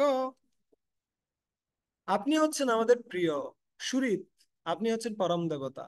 আপনার কথা যা কিছু আমরা বিরিঞ্চি, বিরিঞ্চি মানে হচ্ছে ব্রহ্মাজি, ব্রহ্মাজি থেকে যা কিছু শুনেছি সেগুলো লীলা কথা শ্রবণ করার মাধ্যমে, সেগুলো শ্রবণ করার মাধ্যমে আমরা কি হতে পারবো খুব সহজে। অঞ্জস মানে হচ্ছে খুব সহজে, তিতর্মি, তিতর্মি মানে হচ্ছে পার হওয়া, অনুগৃণন গুণ বিপ্রমুক্ত, আমরা গুণ থেকে মুক্ত হতে পারবো। এবং কি থেকে মুক্ত হতে পারবো? সমস্ত দুর্গ থেকে, সমস্ত আহ কি থেকে, সমস্ত দুর্দশা থেকে আমরা মুক্ত হতে পারবো কৃপা পূর্বক। আপনার চরণে আশ্রিত যে সমস্ত ভক্ত, তাদের সঙ্গ আমাদেরকে প্রদান করুন। এবং আপনার সঙ্গ ব্যতীত, আপনার কৃপা ব্যতীত কেউ কখনো এই ভব সমুদ্র থেকে রক্ষা পেতে পারে না। ঠিক আছে? এবং কেউ কাউকে রক্ষা করতে পারে না, একমাত্র রক্ষাকর্তা হচ্ছে কে? একমাত্র রক্ষাকর্তা হচ্ছেন আপনি। ঠিক আছে, এই জন্য বলছেন বালস্য নেহ শরণ পিতরো নৃসিংহা নার্তস্য চাগদম উদন্নতি মজ্জতো ন তপ্তস্য তৎপ্রতিবিধির ইহাঞ্জসাইষ্ট তাবৎ বিভূতনুবৃতম তদুপেক্ষিতানম। বালস্য বাচ্চাকে, নৈহ শরণ পিতরো, যে বাচ্চা পিতার আশ্রয় গ্রহণ করেছে, পিতা তার বাচ্চাকে রক্ষা করতে পারে না। হয় না? পিতার সামনেই বাচ্চা মারা যাচ্ছে। ঠিক আছে? অথবা ইভেন এখন তো এমন পরিস্থিতি, ইভেন এটা বলাটাও কি রয়েছে, গর্ভস্থিত যে বাচ্চা তাকেও ধ্বংস করে ফেলা হচ্ছে অনেক সময়। ঠিক আছে? মেরে ফেলা হচ্ছে। সো ন অর্থস্য চ অগদম উদন্নতি মজ্জত না অর্থস্য, যে ব্যক্তি খুব বেশি পরিমাণে রোগ আক্রান্ত, সে অগদম, অগদম মানে হচ্ছে কি ঔষধ, ঔষধ তাকে রক্ষা করতে পারে না। ঠিক আছে? একবার একজন ব্যক্তি, আমাদের একজন ভক্ত, তিনি খুব বেশি পরিমাণে কি হয়ে গেছেন, আহ, মানে আক্রান্ত হয়ে গেছেন, অসুস্থ হয়ে গেছেন, তাকে ডাক্তারের কাছে নিয়ে যাওয়া হলো। যখন ডাক্তারের কাছে নিয়ে গেছে, তখন ডাক্তার বলছেন আপনারা এত হরে কৃষ্ণ করলেও আলটিমেটলি আপনাদের ডাক্তারের শরণ গ্রহণ করতে হয়, তাহলে লাভ কি? তখন ভক্তটা বলছে আমরা আপনার শরণাগত নই, আমরা ভগবানের শরণাগত। ঠিক আছে? আপনি রক্ষা করেন না, ভগবান রক্ষা করেন। তখন সাথে সাথে ডাক্তার রেগে গিয়ে বলছেন আমরা রক্ষা করি না মানে? আমরা রক্ষা না করলে কে রক্ষা করে? তখন ওই ভক্তটা ওই ডাক্তারকে জিজ্ঞেস করছে, আচ্ছা ডাক্তার মশাই, আপনাদের এখানে এই হসপিটালে কেউ কি মারা যায়? বলছে, হ্যাঁ, প্রতিদিনই তো অনেকে মারা যাচ্ছে। তো তখন আহ ভক্তটা বলছে তাহলে আপনি রোগীদেরকে মেরে ফেলেন কেন? কেন এতগুলো রোগীকে আপনারা মেরে ফেলছেন? আচ্ছা, আমরা মারতে যাব কেন? তো আপনারা যদি না মারেন তাহলে আপনি বাঁচাচ্ছেন কিভাবে? যদি মারাটা আপনার হাতে না থাকে, তাহলে বাঁচাটা কিভাবে আপনার হাতে আছে? আপনি একটা ইনস্ট্রুমেন্ট মাত্র। ঠিক আছে? আপনি একজন প্রতিনিধি ভগবানের, যিনি একটা নির্দিষ্ট সময় পর্যন্ত, ভগবান যতক্ষণ অনুমোদন করছেন ততক্ষণ আপনি রক্ষা করতে পারেন, কিন্তু এর বাইরে আপনি রক্ষা করতে পারেন না। যদি আপনি এটা গ্রহণ করতে না চান যে আমরা মারছি না, তাহলে আপনাকে এটাও গ্রহণ করতে হবে যে আমরা আসলে বাঁচাচ্ছি না, বাঁচানোর মালিকটাও কে? বাঁচানোর মালিকটাও হচ্ছে ভগবান। ঠিক আছে? সো এই জন্য বলছে কি উদন্নতি মজ্জতৌন, যে ব্যক্তি কি হচ্ছেন, মানে সমুদ্রে ডুবে যাচ্ছেন, সে ব্যক্তিকে নৌকা রক্ষা করতে পারে না। ঠিক যেমনি আমরা দেখতে পাই টাইটানিক নৌকা, টাইটানিক জাহাজ বলছিল কেউ এই জাহাজটা কখনো কি করতে পারে না, পারবে না, ডুবাতে পারবে না, কিন্তু আলটিমেটলি ওটা ডুবে গেল। তাই না? তপ্তস্য তৎপ্রতিবিধির ইহঞ্জসাইষ্ট, যে সমস্ত ব্যক্তিরা যারা এই সমস্ত প্রতিবিধিগুলো গ্রহণ করছেন, বিশেষ দ্রব্যসমূহ গ্রহণ করছেন নিজেকে সুরক্ষা রাখার জন্য, সেগুলো মুহূর্তের মধ্যেই ধ্বংস হয়ে যায়। তাবৎ বিভূতনুবৃতম তদুপেক্ষিতানাম, যদি আপনি তাদেরকে রক্ষা না করেন, অথবা যদি তারা আপনার শরণাগত না হয়, আর যদি আপনি না চান তাদেরকে রক্ষা করার জন্য, তাহলে কেউ তাকে রক্ষা করতে পারে না। এই জগতে যত বড় ব্যক্তি হোক না কেন, তারা কি হতে, তারা ধ্বংসপ্রাপ্ত হতে বাধ্য, যদি ভগবান তাদেরকে রক্ষা করতে না চায়। ঠিক আছে? সো অনেক বিশাল বিশাল ব্যক্তিরা, নেপোলিয়ন, হিটলার থেকে শুরু করে বড় বড় ব্যক্তিরা যারা সারা পৃথিবীর মানুষকে কি করেছে, শাসন করেছে এক সময়, তারাও চলে গেছে যখন ভগবান চেয়েছে। সো প্রকৃতপক্ষে রক্ষাকর্তা হচ্ছেন কে? রক্ষাকর্তা হচ্ছেন ভগবান। ঠিক আছে? So, আজকে আমরা 19 নম্বর শ্লোক পর্যন্ত পড়লাম। আর আমরা ভগবান নৃসিংহদেব কিভাবে আবির্ভূত হলেন সে পুরো লীলা কথাটা আমরা শুনলাম।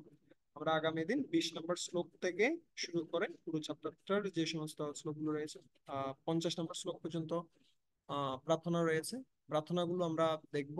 এত সুন্দর প্রার্থনা, যদি আমরা নিজেরা প্রার্থনাগুলো উচ্চারণ করি, প্রার্থনাগুলো উপলব্ধি করার চেষ্টা করি, ভগবানের কাছে গিয়ে প্রার্থনাগুলো করি, তাহলে নির্ঘাত ভাবে আমরা কি হব, উন্নত হব। অনেক ক্ষেত্রে আমাদের মধ্যে প্রশ্ন আসতে পারে, এই প্রার্থনাগুলো তো আমরা উপলব্ধি করতে পারছি না অত বেশি, আমরা কিভাবে এই প্রার্থনাগুলো করতে পারি? কিন্তু এই প্রার্থনাগুলো হরে কৃষ্ণ মহামন্ত্রের মতোই। হরে কৃষ্ণ মহামন্ত্র আপনি বুঝুন না বুঝুন যদি আপনি করেন আপনি লাভ পাবেন। ঠিক যেমনি ঔষধ, আপনি বিশ্বাস করেন না করেন আপনি ওষুধ খেলে সুস্থ হয়ে যাবেন। ঠিক আছে, আপনি জানেন না জানেন কি দিয়ে তৈরি করা হয়েছে। ঠিক একইভাবে এই প্রার্থনাগুলো যদি কেউ করবে ভগবানের কাছে গিয়ে, সে জানুক না জানুক সে একসময় শুদ্ধ ভক্ত হয়ে যাবে। আর কি হবে, এই প্রার্থনাগুলো যেহেতু শুদ্ধ ভক্তদের দ্বারা তৈরি করা, তাই এই প্রার্থনাগুলো শুদ্ধ, এগুলো কন্টেন্ট শুদ্ধ। ঠিক আছে, এর মানসিকতা শুদ্ধ। ঠিক আছে। আর একটা বিশেষ হচ্ছে, যখন কেউ এই প্রার্থনাগুলো করছে তখন ভগবান এই সমস্ত মহাত্মাদের স্মরণ করছে। যেমনি প্রহ্লাদ মহারাজের প্রার্থনা যখন আমরা করছি তখন প্রহ্লাদ মহারাজকে ভগবান স্মরণ করছেন, তার ফলে ভগবান আনন্দ পাচ্ছেন। আর তার ফলে আমাদেরকেও তিনি আনন্দ প্রদান করবেন, আমরাও উন্নত হতে পারবো, আমাদের দিকেও দৃষ্টি প্রদান করবেন। ঠিক আছে। তো তিনটা বিশেষ সুবিধা আমি বললাম। কি কি বললাম? একটা বললাম, যদি এই প্রার্থনাগুলো আমরা জেনে হোক না জেনে হোক যে কোনো ভাবে হোক আমরা করি, আমরা কি হতে পারবো, আমরা উন্নত হতে পারবো। দ্বিতীয়ত আমরা বললাম, বিশেষ করে যেহেতু এগুলো মহাত্মাদের দ্বারা রচিত, তাই এগুলো পারফেক্ট প্রার্থনা। ঠিক আছে, এগুলোর মুড এবং প্রেয়ার এগুলো পারফেক্ট। ঠিক আছে। আর এই প্রার্থনাগুলো করার মাধ্যমে ভগবান কাদেরকে স্মরণ করেন, এই সমস্ত আচার্যদের মহাত্মাদের স্মরণ করেন। তাই তিনি আমাদের প্রতিও কি করবেন, কৃপা দৃষ্টি প্রদান করবেন। ঠিক আছে। তো অনেক ধন্যবাদ আপনাদের সবাইকে এই পুরো আহ, প্রহ্লাদ মহারাজের প্রার্থনাগুলো কি করার জন্য, শ্রবণ করার জন্য। তো এখান থেকে আমরা যা কিছু শিখলাম, আমি যদি সংক্ষেপে বলি, বিশেষ করে আমাদের যে প্রাইসটা আমাদের দেয়া শেখা উচিত সেটা হচ্ছে বিনয়। আমরা যেন সবসময় কি হই, আমরা যেন সবসময় বিনয়ী হই। এবং আমাদের কোনো গুণ দ্বারা ভগবান কি হবেন না, সন্তুষ্ট হবেন না। শুধুমাত্র কিসের দ্বারা সন্তুষ্ট হবেন, মুক্তির দ্বারা সন্তুষ্ট হবেন। আর যে কোনো পরিস্থিতিতে আমরা যেন সহ্য করতে শিখি, আহ, যে কোনো পরিস্থিতি ভগবানের শরণাগত হতে শিখি। তার মাধ্যমে আমরা কি প্রাপ্ত হতে পারবো, ভগবানের কর স্পর্শ, হাতের স্পর্শটা আমরা পেতে পারবো, যেমনটা কে পেয়েছিলাম, প্রহ্লাদ মহারাজ পেয়েছিলেন। ঠিক আছে। আহ, আর আমাদের হৃদয়ে যেন আমরা কোনো ঈর্ষা, হিংসা, দেশ এগুলোকে স্থান না দিই। আমরা যেন ব্যক্তির আচরণ দিয়ে ব্যক্তিকে বিচার না করি। ঠিক আছে। সকল ব্যক্তির প্রতি যেন আমাদের কি থাকে, ভালো একটা অনুভূতি থাকে, সবাইকে যেন আমরা ভালোবাসতে পারি। ঠিক আছে। হতে পারে কোনো পরিস্থিতিতে আমাদের খারাপ আচরণ হচ্ছে, কেউ আমার সাথে করছে, আমি আর অন্যদের সাথে করছি। তো একটা পরিস্থিতিতে যেন আমরা আমরা ব্যক্তিগুলোকে কি করতে পারি, যেহেতু ব্যক্তিগুলো ভগবানের অংশ। আর ভগবানের যখন আমরা প্রার্থনা করছি আমরা নিজেরা আনন্দিত হচ্ছি, ভগবানের এগুলোর প্রয়োজন নেই। কিন্তু আমরা কি হতে পারি, আর আরেকটা জিনিস বললাম, আমরা আমাদের প্রচার করা উচিত, যতটুকু আমরা পারছি ততটুকু আমাদের প্রচার করা উচিত, যতটুকু আমরা শুনছি ভগবানের কাছ থেকে, ভক্তদের কাছ থেকে। এবং এর মাধ্যমে আমরা কি হতে পারবো, আমরা পবিত্র হতে পারবো। ঠিক আছে। So, অনেক ধন্যবাদ সবাইকে। কারো কোনো প্রশ্ন রয়েছে, জিজ্ঞাসা? আমরা শেষ করি দ্রুত।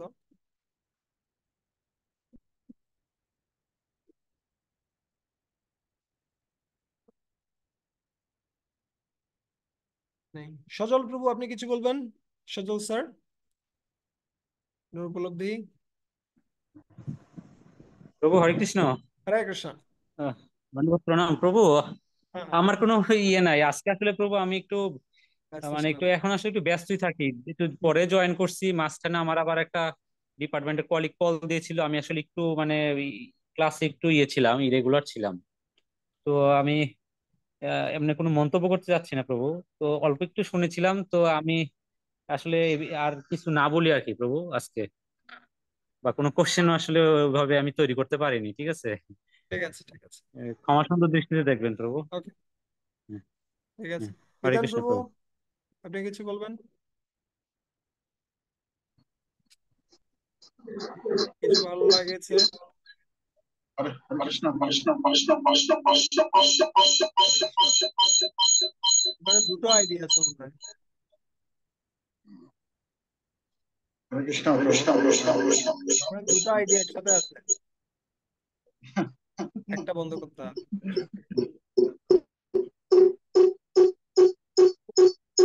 এটা ইয়ে করছি। হরে কৃষ্ণ হ্যাঁ, প্রভু, দণ্ডবত করেন প্রভু। হরে কৃষ্ণ। হ্যাঁ, শোনা যাচ্ছে, বলুন। প্রভু দণ্ডবত প্রণাম প্রভু। হরে কৃষ্ণ। হুম। আসলে আমি পুরোপুরি ক্লাসটা শুনতে পারি নাই, যেটুকু শুনেছি সেটুকু তো আসলে অসাধারণ প্রভু, অসাধারণ। যে আমরা আসলে কারো প্রতি ক্রোধান্বিত হতে পারবো না, সবই ভগবানের জন্যই করতে হবে। আর যদি আমি আসলে সঠিকভাবে চলি, বুঝে হোক বা না বুঝে হোক, যদি আমি শ্লোক গুলো পড়ি, তাহলে ভগবানের কৃপা বর্ষণ আমার উপর হবেই হবে। Yes, okay.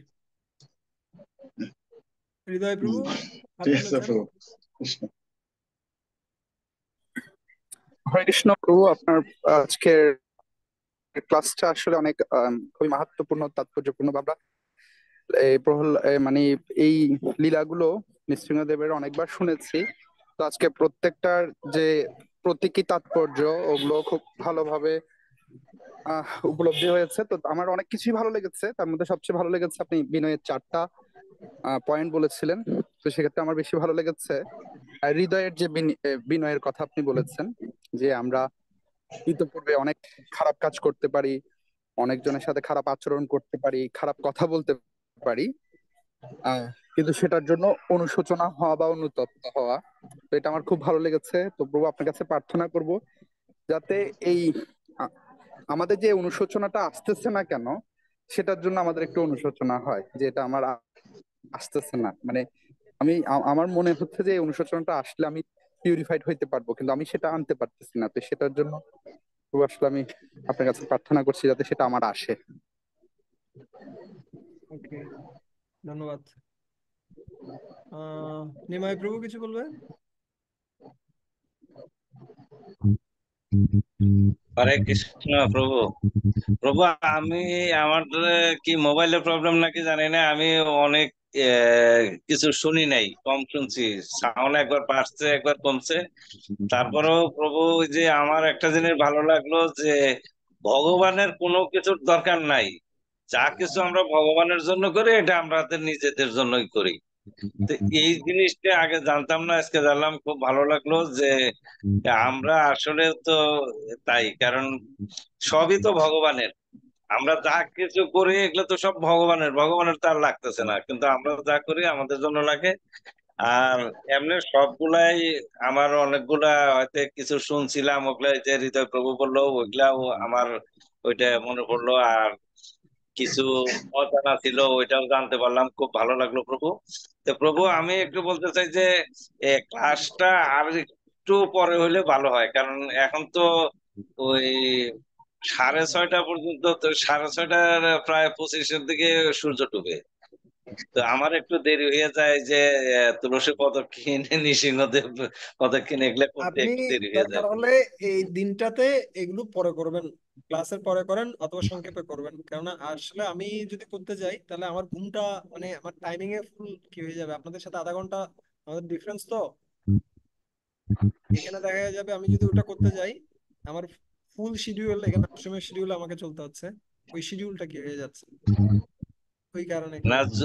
প্রভু যদি পরে করা যায় তাহলে সমস্যা নাই, আমি তো ভাবছি যে পরে করা যাবে না এই জন্য। না, এখানে শিডিউলটা কি হয়ে যায় আর কি। যেমন এখনো এখানে 7:45 হয়ে গেছে ইতিমধ্যে। তো ওখানে আশ্রমে ফিরে যেতে হবে, মাস্ট টাইমিং এর ভিতরে সবকিছু করতে হবে। তো ঠিক আছে, ধন্যবাদ। আমাদের সাথে আশিস কান্তি মোহরি প্রভু রয়েছেন, আমি কৃতজ্ঞ প্রভুর কাছে, গত ক্লাসে উনি ছিলেন। আমাদের অভয় কেমন আছে? অভয়, পৃথা,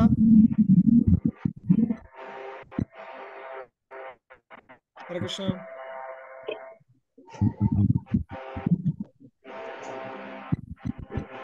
আশিস প্রভু,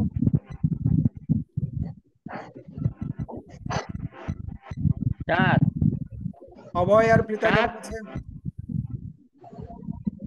হ্যাঁ ভাই, এদিকে আয়, আমি লাইন সংযোগ করতে পারতেছি না, দেখতো কোশ্চেন করতে আমি কিভাবে ঢুকবো? আচ্ছা, আমি হয়তো, ঠিক আছে তাহলে। হ্যাঁ, আশিস প্রভু বলতে পারবেন আপনি মনে হয়। প্রভু হরে কৃষ্ণ। হরে কৃষ্ণ, প্রভু ধন্যবাদ। ভালো আছি প্রভু, খুব ভালো। হ্যাঁ,